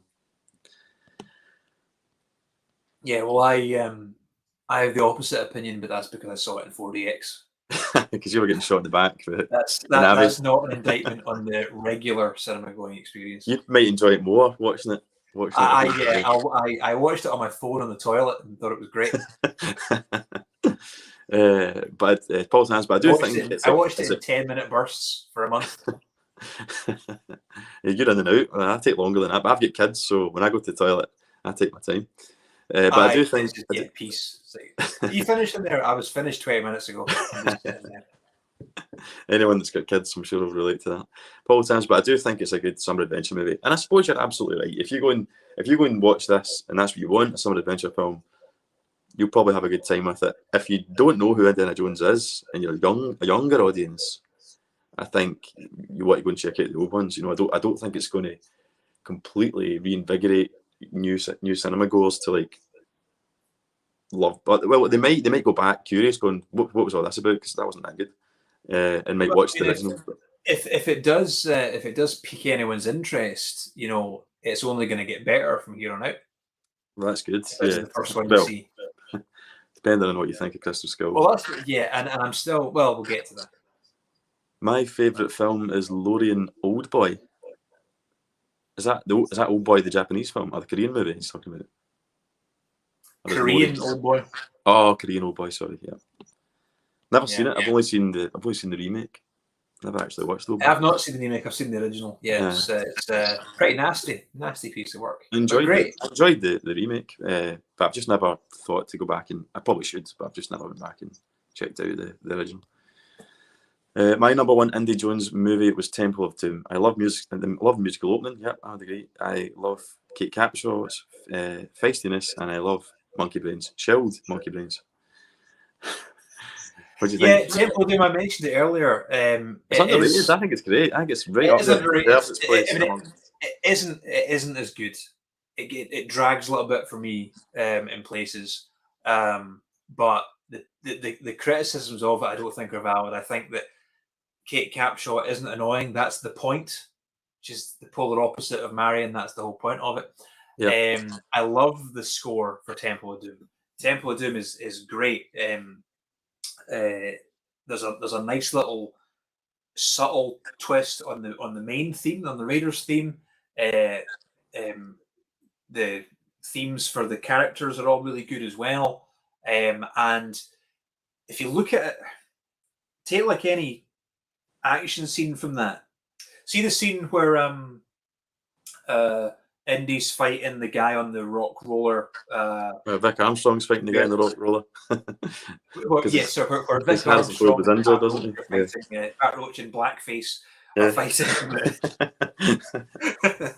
Are fighting on the roller, and then you've got Short Round and the Maharaja fighting with the voodoo doll up in the wee thingy, and then you've got Kate Capshaw chucking rocks at them all as well. The music in that scene elevates. There is a theme for that action sequence, but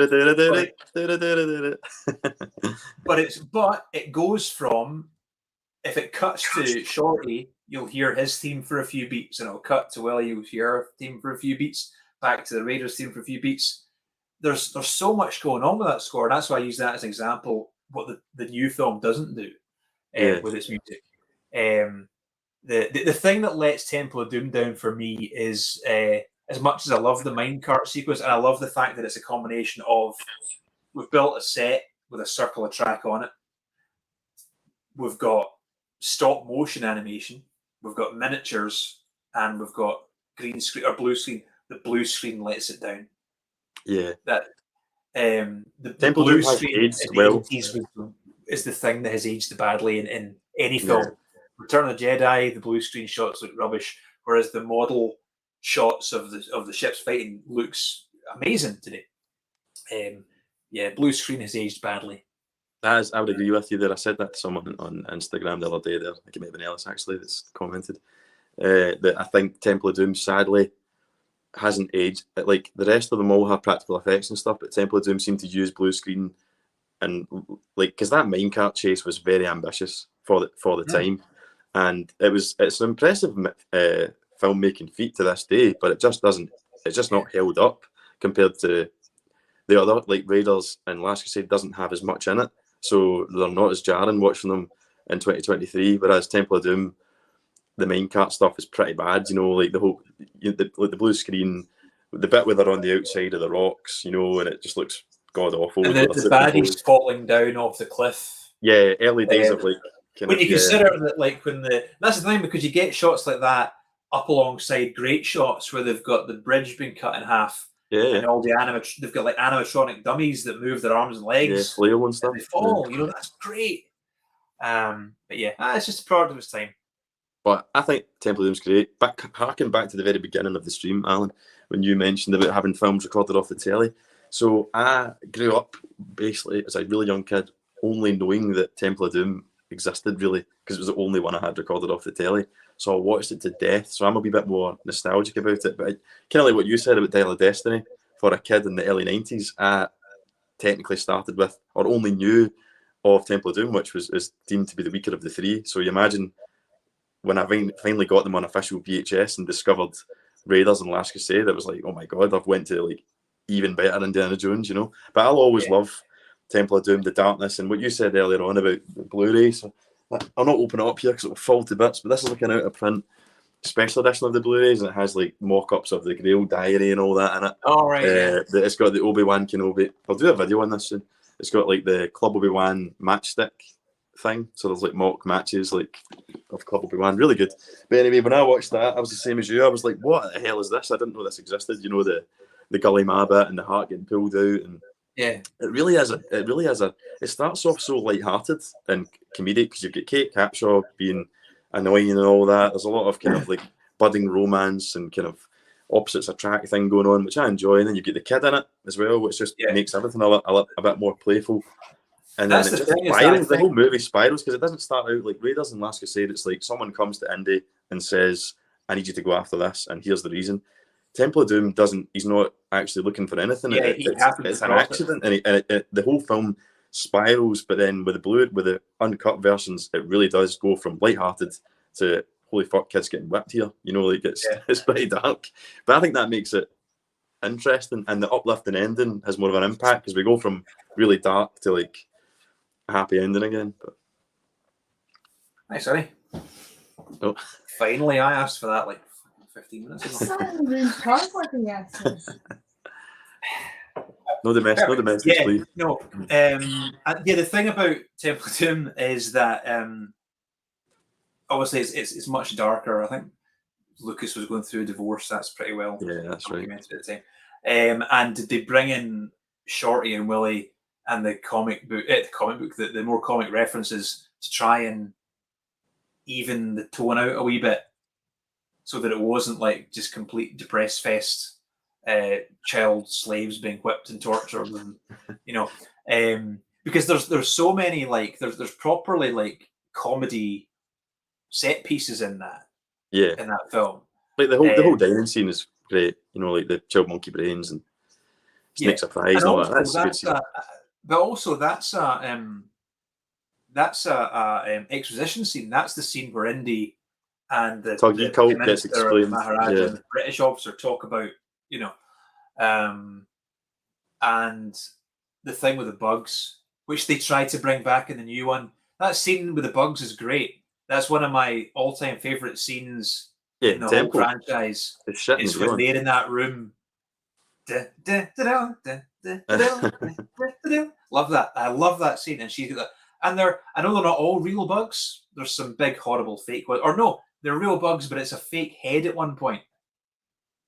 There's a bit when the millipede goes up under her hair. That's the dummy head. It's with the the wig bit on, where, and the millipede goes up. But yeah, in Dial of Destiny, they briefly walk through a little yeah, that was just corridor that's thrown in. full of It's just CGI thrown in, bugs. isn't it? It's not like It's actually thrown in, used effectively. It's just like it's Indiana Jones film. We have to have bugs and creepy crawlies. Let's go for eels, which have no impact and are boring.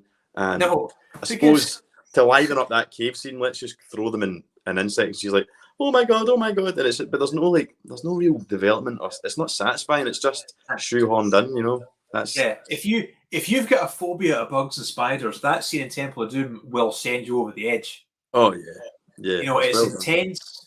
They're everywhere. They're big. They're in your behind your ear and under your hairline, and And they have to just do something. You can see if you watch that scene, you can tell that there's just somebody off camera flinging handfuls of them at her. I think the other thing as well is like they give it a device. They give it structure. So like they give you the fear. They're like, right, here's all these creepy crawlies. How disgusting and horrible is that? But then they make the most scared character of them have to do a bush tucker trial, which is right. You need to save us, but you're going to need to put your hand in all those creepy crawlies. So there's a whereas in Dial of Destiny, it's like, let's go through this passageway. Oh, beasties.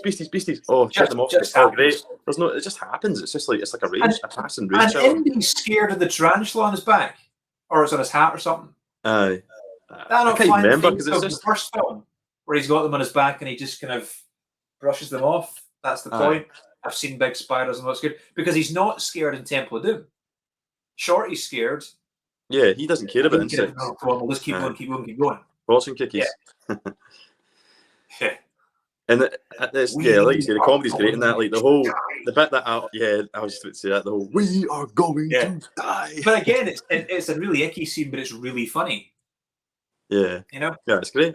I think honestly, people just go and watch Temple of Doom. Go and rediscover Temple of Doom instead of watching Go and rediscover the previously worst film of the franchise. It's looking a lot better in 2023. Yeah. But it's never been bad in my opinion. I will concede that maybe it's like, I know you don't do half stars on Letterboxd, but I would say it's half a star behind Raiders and Last Crusade. But what I will say so I love Raiders. Let's put this in perspective. It's in my Letterboxd top 4. I don't go arty with that. I go with what I watch over. What films can I watch over and over again? So Raiders is in there. Raiders is in there. And the one thing I've said, I watch Raiders maybe like once a month, even if it's just on in the background. Okay, like I don't mean I sit there and I make an event of it, but it's maybe on while I'm editing. You know, I just love it. It's comforting to me. But I've watched it so much that I do know that I think this is in an episode of The Big Bang Theory as well. Harrison Ford doesn't actually do much in that film. Like he doesn't have a huge amount of character. You don't learn huge amounts about Indy. It's more about the adventure and all the rest of it. And arguably the other characters are a bit more memorable than him. Whereas in Temple of Doom and Last Crusade, the character's allowed to breathe a wee bit. Like we see his humour. He develops a little bit more. That's my only negative of Raiders. Still a great film, but.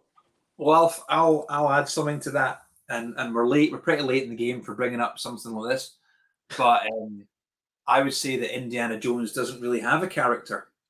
Yeah, I would agree with that in general.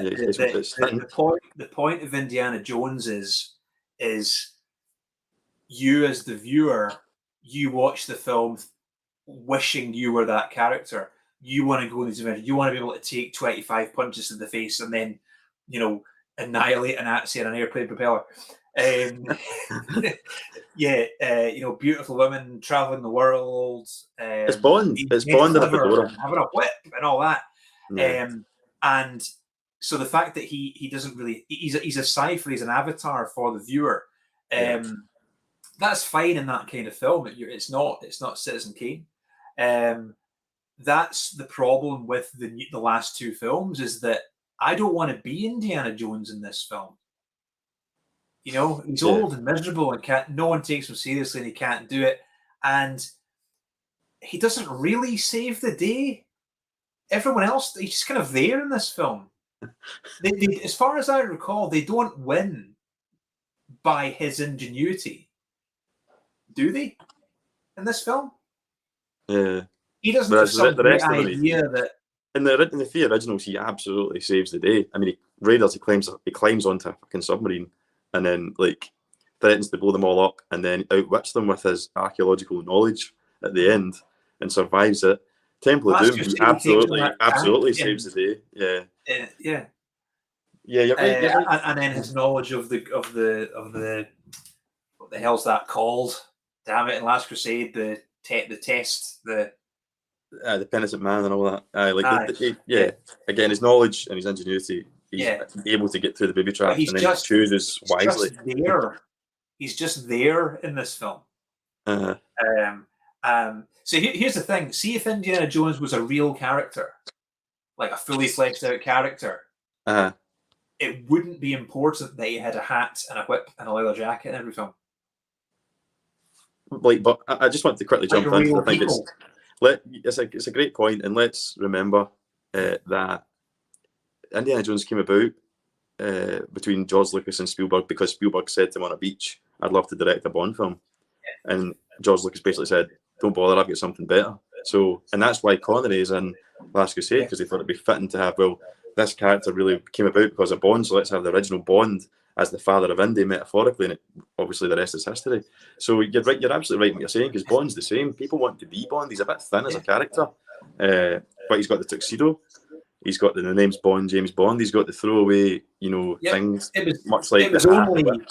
was only with Daniel Craig that Bond had any kind of depth whatsoever. Yeah, and I don't mean that as a criticism. There's a place in the spectrum of the massive spectrum of filmmaking for these films to exist. You don't have to be, like I said, Citizen Kane or whatever. It's weird how that's still the benchmark, isn't it? I've never seen it as well. So you should. It's very good. I do. It's very good, and it's very accessible. It's not an artsy wankathon. There's actually.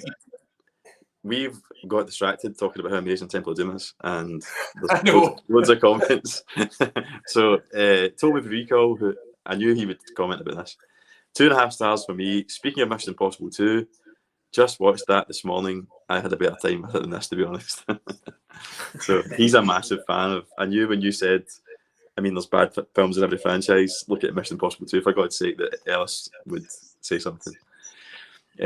Paul Tams, do you think if they had pulled the trigger on New Indy in the late 90s, we would have had better movies? I think we would have had something akin to the beginning of Dial of Destiny, but done more practically. So maybe it would have been better. Do you think they'd start making? You mean if they'd rebooted it or just made more sequels? Oh, I think he means if, like, they can correct me if I'm wrong, but I think he means if Indy 4 had came out in like 93.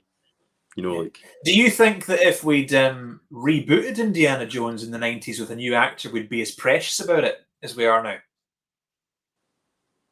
Because there's been a million Batman, a million James Bonds. You just pick your favorite; it's fine. But if you brought out a new Indiana Jones with like Chris Pratt in it, because let's face it, that's and I don't think he'd be that bad. The internet would be up in arms about it. It's like, well, so what?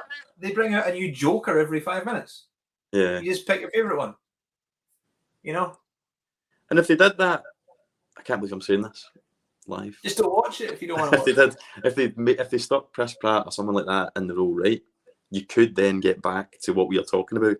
You could make them practical. You could have it like Mission Impossible, because you've now got a young actor who's maybe capable of jumping off a horse onto a tank or whatever, But please don't hate me. I'm not saying we should get Chris Pratt, but I'm just playing devil's advocate that we could get back. We could get back to basics. From Mario to It just doesn't. He's just the solution. He's the Hollywood solution to everything. Chris Pratt, Yeah. So I think it would have been interesting. We'll never know, but because they may have been shit. It may have killed it. It may have just ran out. Like, I think the other problem is Last Crusade was such a fitting end. So it was. Let's be honest. It was always going to be the end. They made it. They wrote it. They made it. They went, "This is the last Indiana Jones film. We have no intention." I know people have been going about going, "Oh, Harrison Ford was signed up to 5 films." I'm like, where are you getting that from? I've never heard that until the last couple of weeks people were talking about it. And whether he was signed up for 5 doesn't matter. They made a 3rd one, and it was the end. It was reconciled with my dad, Eternal Life, Secret of Eternal Life, ride off into the sunset with the whole gang. It's done. You know? Yeah. It clues in the title, and it was called The Last Crusade for a reason. Yeah. You elbowed Marcus in the face. You're not getting back from that. I know the way. I love that so much. That's the film. That's the one I've seen the most, probably. Right. My granny and grandpa had it on VHS, and it was one of the only films of theirs that my sister and I would watch. They had like Howard's End and stuff, and so we'd put that on every Sunday almost, and just watch that to death. So that's probably one I've seen the most, and I absolutely, as much as I love Raiders, and Raiders is the best one. Let's not pretend it isn't. The tank chase, that 10 minutes is phenomenal filmmaking. And the last thing I'll say on the stunts and the action sequences is that you understand where everyone is in relation to each other. So we can cut to the Nazi in the tank, we can cut to Indy, we can cut to another car, we can cut to this guy. We know where they all are because it's set out, it's choreographed, we understand it. Seeing Dial of Destiny, when there's things whizzing past everywhere, you're like, right, who's in what car now? What back street did they go down? Who's chasing them? What's going on here? Yeah, no. Yeah, it's like, I know, it's cliched. They don't make them like they used to. That's the trouble. But what I did appreciate about this, I don't remember it happening. Maybe it did. What I really hate is when they're doing a scene in CG like that they the camera will do something because it's a virtual camera. There's nothing being filmed. It's just we make a 3D scene and then we move the virtual camera around it. When the virtual camera does something mental that a real camera couldn't do. Can do, yeah. I really, that takes me, it doesn't matter how good the CG is, it takes me right out of it. I remember seeing it, it was like Lord of the Rings or something, and the camera's in the sky and it goes away down into the mines and under a bridge and round something else. And I'm like, yeah, that's not real. That's interesting because obviously I know you're not making Hollywood movies, but you're a filmmaker. So you're someone who has to actually come up with products for companies and think out practically, and you know how a camera works and where you can and can't put a camera. So it's quite interesting to get your perspective on that. Oh, you can do it with FPVs now. But is that the drone things? That's the kind of racing drones, the ones that Michael Bay used for that ambulance. Have you seen the ambulance? Holy fuck! No. I'll need to give you a little of it, mate. I felt like I wouldn't enjoy it. It's I enjoyed it as a bit of a bait. Like I enjoy a bit of Bayhem sometimes, like a wee beer, an Asda pizza or a Tesco pizza if I've been on my big Tesco shop, and I sit down and I just enjoy the madness. But see, that film is someone. I seen a comment somewhere, be it on I can't remember where I seen it, but someone put a comment on Facebook or something about it saying Michael Bay's got a brand new drone for his Christmas, and boy, is he using it! And that is exactly what it's like. It's like there'll be two characters having a conversation. The drone's going. It's just all over the place. Yeah, like God, that'd be a good one in 4DX. I'll tell you, you'd be all over the shop. Anyway, so Paul Tamscott says the first one to give you a VR headset to watch a film, and you just ride a roller coaster for 2 hours. Basically, yeah, just get into the roller coaster with a VR headset with a film playing, and we're just going to send you around this loop for 2.5 hours. Temple of Doom inspired the most frustrating level in Donkey Kong Country on the SNES, so it loses points for that. I was a Sega man. Did you play Donkey Kong on the SNES? No. Mate? I went straight from a Commodore 64 to a PlayStation, so I missed that generation of games consoles. God, man, that must have blown your mind going to PlayStation. We did. My childhood games came on cassette tape. I've actually still not sure how that worked. I'm on a mad Sega Mega Drive resurgence. I'm actually going to start covering it on the channel, I think, at some point. But I've been collecting complete games, and one of the most recent ones I got was The Last Crusade because it was a childhood favourite of mine, and boy, is that hard, man. But I got there in the end. I really enjoy the challenge of the old games and the simplicity of them. But it is so like you play a game, you spend ages getting through it on like one life, the equivalent of like that. It's old arcade type games, isn't it? It's like kind of like you've got so many lives. If you don't get through, you start again. And you do it for ages, and you get through, and you literally get like 10-second cutscene, and that's the end of it. There's no achievement. There's not even any proof that I've done it. You've just got to take my word for it that I did it, you know. But it's quite nice in that way as well. Anyway, Paul told me recall replying to talk Paul. Tams 100% would have been forced to use more practical effects. Would have been less lazy. So I think that's in relation to Indy 4 coming earlier on in the 90s. Would have been less lazy. Yeah. Told me recall, when I was younger, I was all about templating. The older I've got, the more The Last Crusade has appealed to me. Brackets great score in that one too. The great scores in them all. Like, I think is that us getting old? Just to reply to that one, do you feel as you get a bit older that you're more because Indy, I think Harrison Ford is noticeably older in that film. He wears a shirt and tie for quite a lot of the film as well.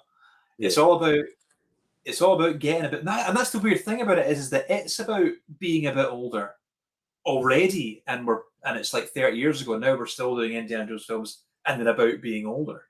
Do you think the love for the appreciation for Last Crusade, you feel it more as you get a bit older? Because we're now the age that Harrison Ford was in the first film. Near enough. I know, near enough. 8 years to go, and we'll be Last Crusade age. God, that's bloody scary. Well, I would quite like it. I would quite like it. My hair grew back after thinking 3 years. In 3 years, you'll be as old as Danny Glover was in Lethal Weapon. Right, stop. When he was I'm going to cut you off in a minute. Too old for this shit. He's 41 in that film. But I think you're probably right. With regards to how do I feel about Last Crusade? See, you know I'm a bit massive Bond fan. I know you're a Bond fan as well, Alan. And when I was in the kind of early to late 90s, when I was really getting into Bond and then going back the way and discovering the Connery ones and that kind of made me come back to Last Crusade and then love Last Crusade because I was now a Connery fan, you know.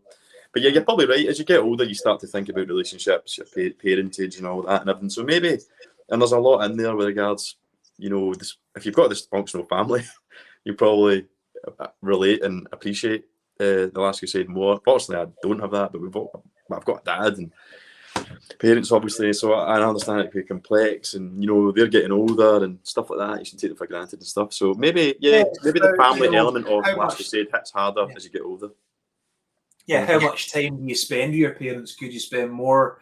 You know, you work it out. You go, I live away from home. I live 200 miles from my parents, and I you know see them 2 or 3 times a year for 5 hours.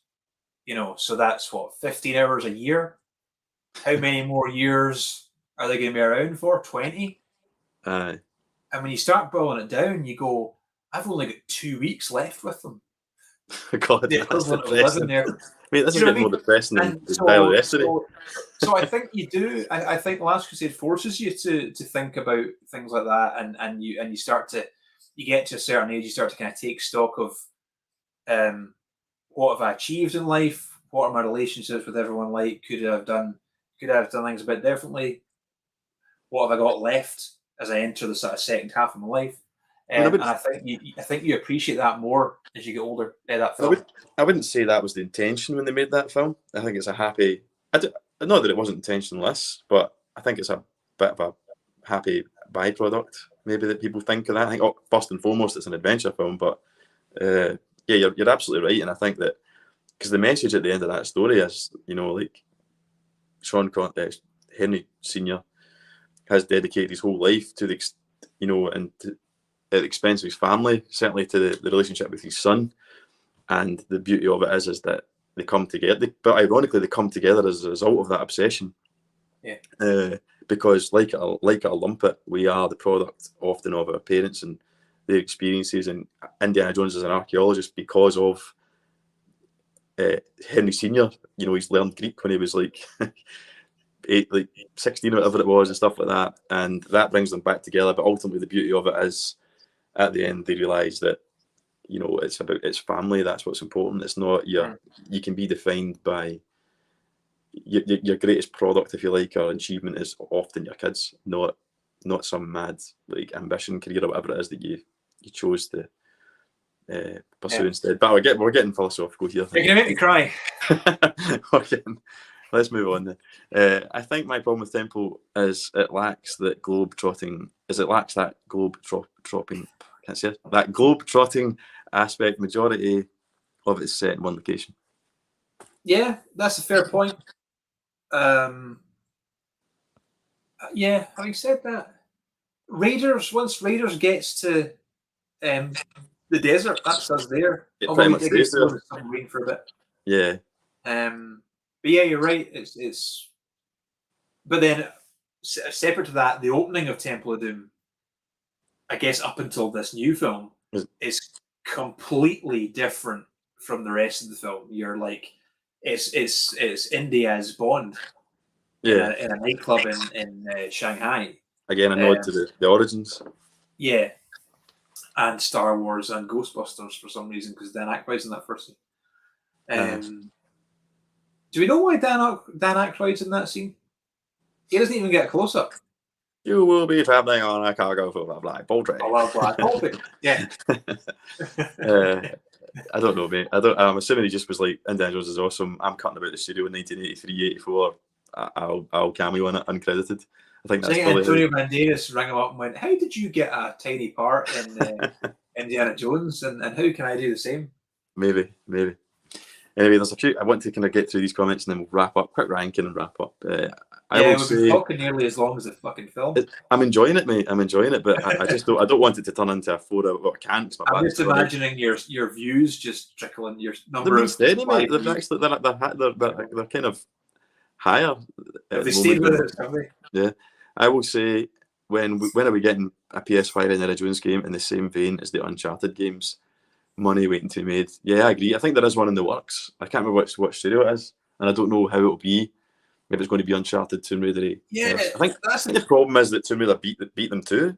Tomb Raider beat them to an Indiana Jones game. But Lara Croft That's the problem. Yeah, she had other things. And the Lego Indiana Jones games. I mean, the Lego games are fun, but they're incredibly repetitive. Yeah. But yeah, and there's been Indiana Jones video games. I remember one for the PlayStation 2. I think the Infernal Machine or something like that it was called.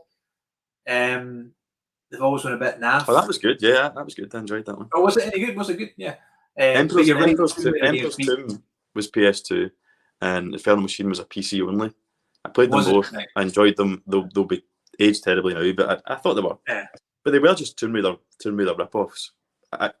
Tomb Raider ripped off Indiana Jones, and then from a game perspective, Indiana Jones was trying to rip off Tomb Raider. And now you've got your Uncharted. Yeah, but a big open world indie game would be awesome.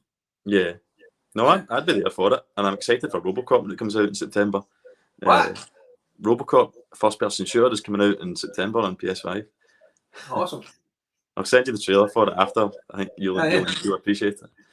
Ailey Johnson, before you wrap up, I need to know, did you enjoy A Clockwork Orange? I absolutely loved A Clockwork Orange, and I felt so fucking stupid for not having watched it up until now. Like, I put it off because I thought it was going to be a dark watch, one you had to be in the mood for kind of thing, which I suppose to an extent you do, but I put it on and immediately I was just sucked in by like Kubrick's kind of visionary style, the direction, the performances from Malcolm McDowell and everyone else in it. The prison guard, he was fantastic. The weird kind of almost like colloquial Shakespeareanism, shall we call it? Like, I found it quite difficult to understand what they were saying until you become acclimatized to the lingo, and then you kind of roll with it. But yeah, I loved it. So pleased. It's lovely in 4K as well, but I don't have anything to compare it to because it was my first time watching it, but it looked fantastic. The colours were really vibrant and those kind of more eye-catching sequences. But yeah, great film, and I'm looking forward to doing the special features on it. I want to know more about the themes and stuff. But yeah, I really enjoyed it, Ellie. Sisu did a better job remaking Indiana Jones. Sisu? Is that... It's not Sifu, is it? I'm confused with that. Do you understand that? SISU. Need to elaborate on that, mate. We're a wee bit lost just with that. But I'll take your word for it. Paul Tams, do you think Disney have plans for a reboot of a young indie? Or they've got to have, haven't they?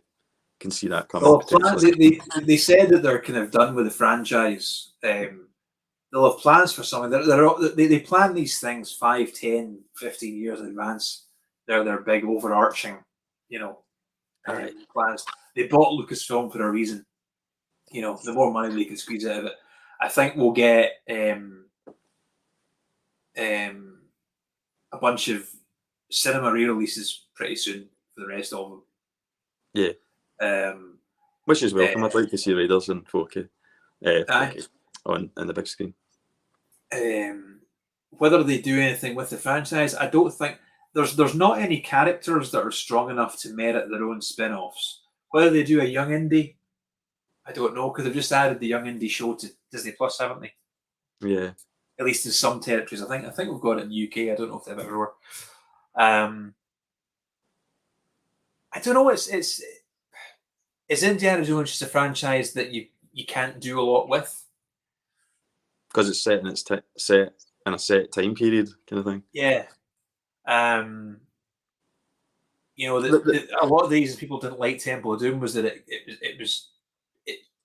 it changed the formula a bit too much from the last one. That's why, and my only criticism of The Last Crusade is that it is a bit too samey to Raiders. It's the Nazis again. It's Nazis want to find this thing. We're going to find it first.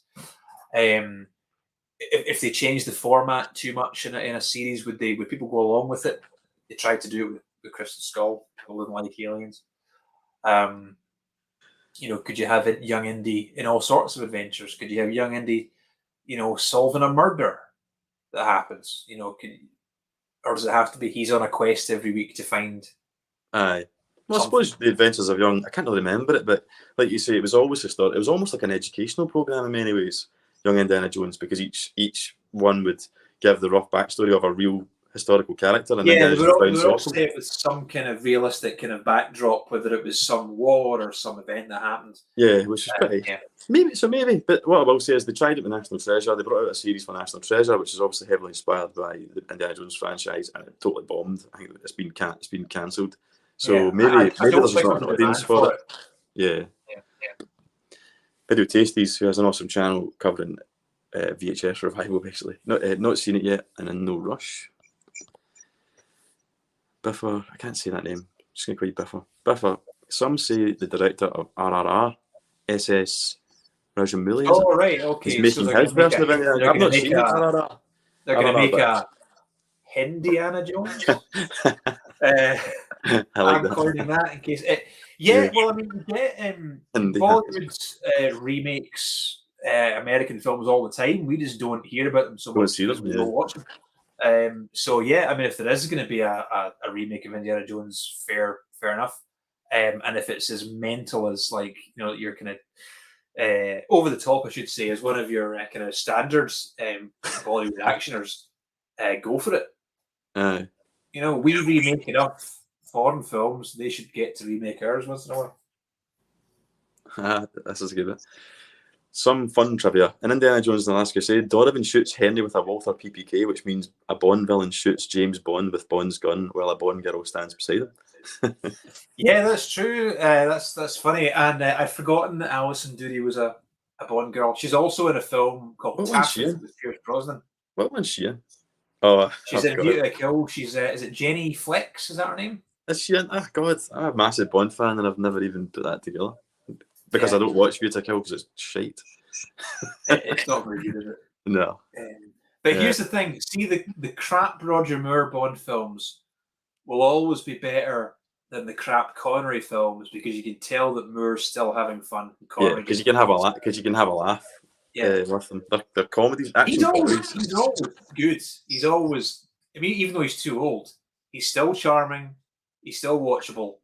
Whereas Connery definitely isn't when he's not in the mood. There you go. Video Tasties. I thought he might be able to answer this one. The Aykroyd was returning a favour to Spielberg, who cameos in Blues Brothers. That's why he was in Temple of Doom. Well, there you go. Thank you. For that video. Marky B. Oh, of course. Sorry, Mark. Mate. I get it now. Sisu. It's the film. It's the new film, Scandinavian action film. It looks awesome. Yeah. And what was the original comment? Are they going to make a new Indiana Jones? What was it? No, it was. I think it was like Sisu does it better. Sisu did a better job remaking Indiana Jones. I've not seen it, so I can't comment, but I definitely want to watch it. Yeah, I mean that's fair enough, and that's the thing is that do we want more Indiana Jones films? Do we want a remake? Do we want a reboot? or do we just want people to make other Right. films about Yeah. having an adventure? It was like, remember the non-debate that was, someone said James Bond should be a woman in the next film, and it's like, well, no, they shouldn't do that, because James Bond is a man. Why not make another really good spy adventure film about a woman spy? Yeah. It's not, James Bond's literally a character who's a man, and for that character to work, he has to be a man. Yeah. Because he has to, because he's a misogynist shithead. They need to lean more into that aspect of him. So we don't have to keep trying to tie new ideas to existing franchises.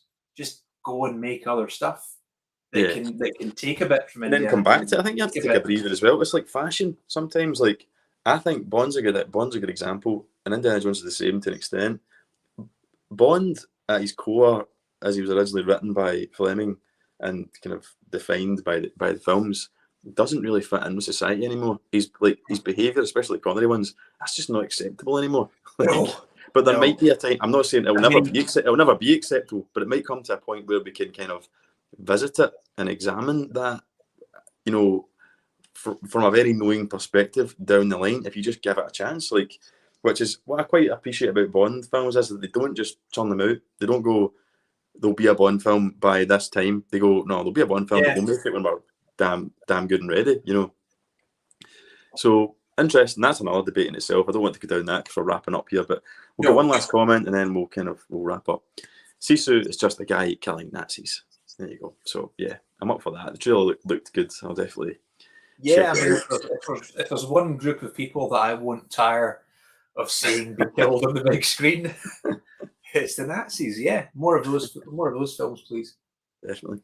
So we'll wrap up. Dial of Destiny. I didn't actually give him a score, or did I?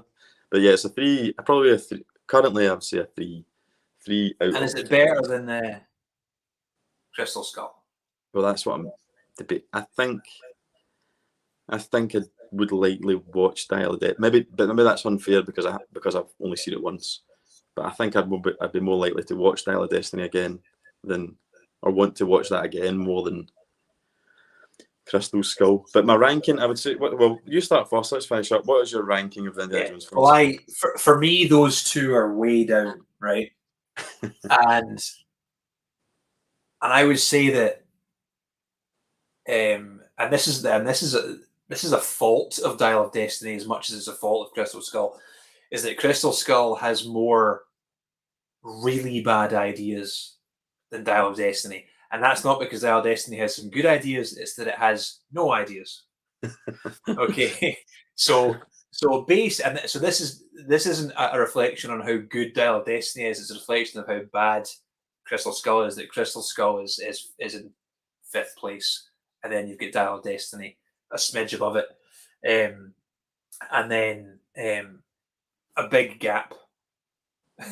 And then Temple of Doom in 3rd, Last Crusade in 2nd, and Raiders in 1st. I think that's the only order that you can put them in, surely. Indiana Jones is quite polarizing, I think, when it comes to like how people rank it. I've noticed that during this kind of indie season, if you like, I've noticed. I'm surprised at how people rank them. But yeah, I'm the same as you, as it turns out. You're absolutely bang on. I think I would put there's a gulf in quality between the originals and the two kind of sequels, if you like. But I think at the moment, I don't actually hate Crystal Skull, right? I think there's elements of it I quite enjoy revisiting. Like I quite like the way it does stuff. And this hasn't come up. I don't know. This is going to start a whole new conversation, isn't it? But I like how he's introduced. I like the Raiders of the Lost Ark nods at the beginning. I like the way he finds the alien remnant thing with the mag, using a bit of ingenuity. Quite like that action sequence. Quite like the mutt stuff, like the car chase on the bike and all that. It's after that. It's when it becomes an adventure film. I can't be arsed with it. See when it becomes the ensemble. I really hate the family ensemble. But see when there's how many are there at the end? like 5 Yeah, of them, and 6 of them or that's the something problem like with this new one as well, is that it becomes an ensemble. It's not an Indiana Jones. So, by the way, I'm going to get you a T-shirt that says "I like mutt stuff." that. If you get that, I'll wear it. If you get that, I'll wear it. Can I say really quickly that can we stop using that font for the Indiana Jones films, please? For opening credits. I Or like that. I thought or that at was least- good. Yeah, it works in the other films because they shot something specifically to put the title over. That shot at the start was so busy with stuff going on in the but you could barely read the fucking thing. Is that when it There was was like the a thing backdrop on of like all the fire. Nazis, wasn't it? There was a ruined thing. There was a bunch of people walking in the background, and then they put the font over it. Get a a bit nice more. clean shot of something. Yeah, I suppose. There's Yeah, nothing much going on. Put the font up. but I do like that they've kept the font as a bit to give it a bit of continuity. I do like that the titles are quite low key in the last two films, or the last three films. Instead of like when Temple of Doom does the and you can't even see it because Kate Catshaw's in front of it. Inda Jones and the Tla of Doom. But so what we said, so Chris, there's elements I've came to enjoy. I quite like watching Harrison Ford fight the henchman, the ant scene and all that. Just the old school punching sound effects and all that. I quite like the bits that feel authentically indie and are throwbacks. But the whole CGI car, the monkeys, everything that people don't like about it. I actually quite like Nuking the Fridge, but the whole ending, Kate Blanchett's a waste in that.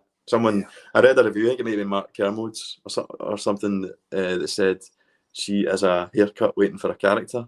A haircut looking for a character, which I thought was quite. I actually think she's quite overrated in general. I think she's one of these actors that it just gets this kind of like free gratis to like, oh, she's amazing in everything she does. I just think, I don't know. I don't think she's a good actress, but I don't think she deserves that kind of lofty reputation that she has. Are you maybe not watching the right films? Maybe, but give me something to check out. Give me something to check out then, off the top of your head. Have you seen Carol? Is that the new one? No, it's that's Tar, her and Rooney Mara. Right, I've not seen Carol now. Is that the one about the lesbian relationship? It's about lesbians. You'll love it. Yeah. Forbidden. Repressed housewives. Thing. Right. Okay.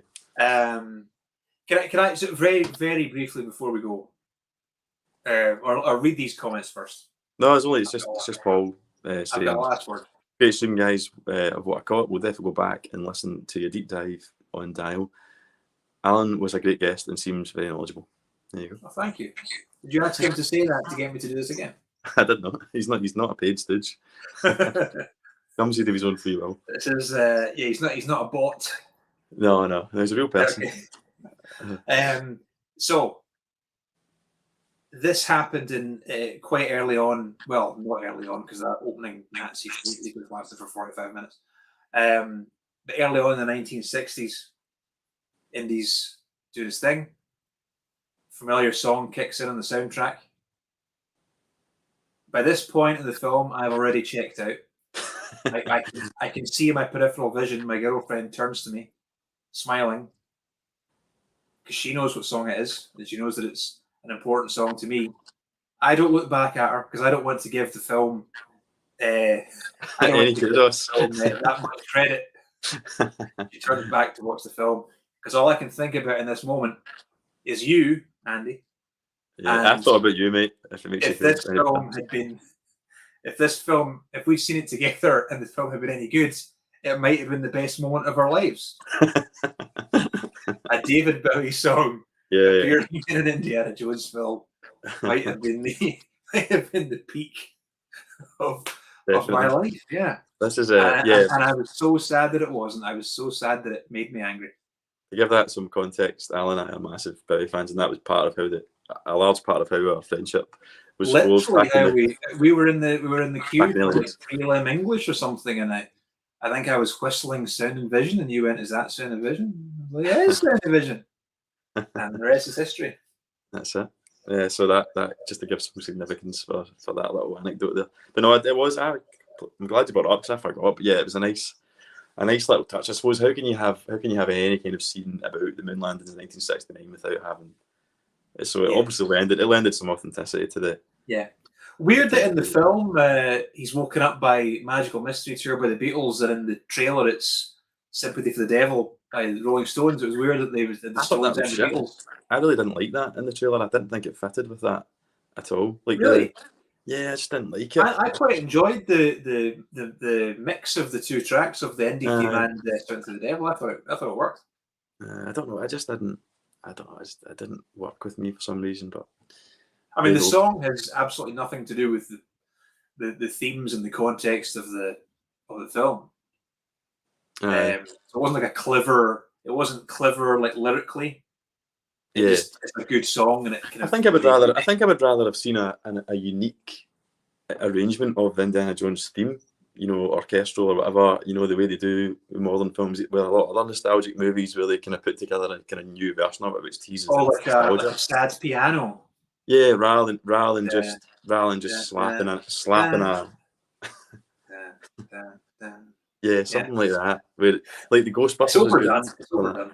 It probably is, but maybe that's just my taste. But yeah, I just thought slapping an established track on it just was a bit cheap for me, I think. But aye, we could talk about it all day. I think this has went down quite well. I think we've brought out some, if I don't mind saying so myself. I think I've certainly enjoyed it anyway. It's been great catching up because we don't actually get a chance to speak as much as we would like, Alan, anyway. So it's been great to do it. Yeah, I really enjoyed this way, talking about this movie, I've thoroughly enjoyed it. But yeah, I think we'll wrap up there. I just want to take this time to thank everyone who's watched. The comments have been good, steady, some really good points have been brought up, and as always, I appreciate everyone who follows, likes the stream, and watches the content. And obviously, just like to thank, if I can that's right, Alan on my right for joining me. It's been awesome, mate. You've been a great guest, as was pointed out there by Paul. Thank you. I enjoyed that, and we're picking the best time to wrap up because the rain now is so loud outside I can barely hear you. That's nuts. I don't know where that's come from. My kids are about to arrive, so it's time to go to the toilet for a 20-minute break and watch, what was it, Avatar 2? So again, thanks, folks. There will be more of these, I'm quite sure. Would you come back, Alan? Yeah, fuck it, why not? Okay, there we go. We'll do something in the future, I'm sure. Thanks, guys. Cheers, Eddie. Yeah, cheers, Ellis. I've talked with Recall, great stream, lads, and Matthew B giving us a thumbs up. So we'll leave it there. Just before I go, Alan does have a YouTube channel which he puts kind of his own. What would you describe it as, Alan? Your own kind of like atmospheric movies and stuff. Hang on, I literally can't hear you. The rain's that loud now. Right, okay. Alan's got his own YouTube channel which he's put his own. It's not like talking head stuff. It's actual atmospheric kind of like pieces that he's put together. Thank you. I mean, it's a hodgepodge of all the short films that I made when I was a student and when I was messing about in my own house with whatever camera I could get hold of. It's also got some more recent stuff. It's got the film that myself and Ailey won the award for, and it'll potentially have more to come very soon. It's a deep dive of old, weird, and very cheap-looking short films. You've sold it, mate. You sold it so well. No, but I didn't realise your award winner was on it. There's a good one. You can maybe link to it. My initial reaction to Kingdom of the Crystal Skulls on there. I didn't. Oh, I need to check. I didn't know you had that. Right, I'll definitely. Yeah, I'll put that in the description. I'll send you a link, Andy, to it. I will put that in the description along with Alan's channel in general and the Kingdom of the Crystal Skull reaction video. But also, Alan's very active on Letterboxd, as am I. So you'll find the links as usual in my link tree. But I'll put Alan's. It's not there just now, but I'll put it on. So if you're watching now, you can come back to the rewatch and you'll find the links down there for Alan's Insta and Letterboxd, and of course his YouTube. But we'll leave it at that, mate. It's been an absolute blast. Thanks for joining us. Thanks for watching, everyone. I've been Alan. Andy, thank you. I didn't mean that, but that actually worked quite well. Yeah. And we'll see you in the next video. Ciao. Cheers later, guys. Cheers, Alan.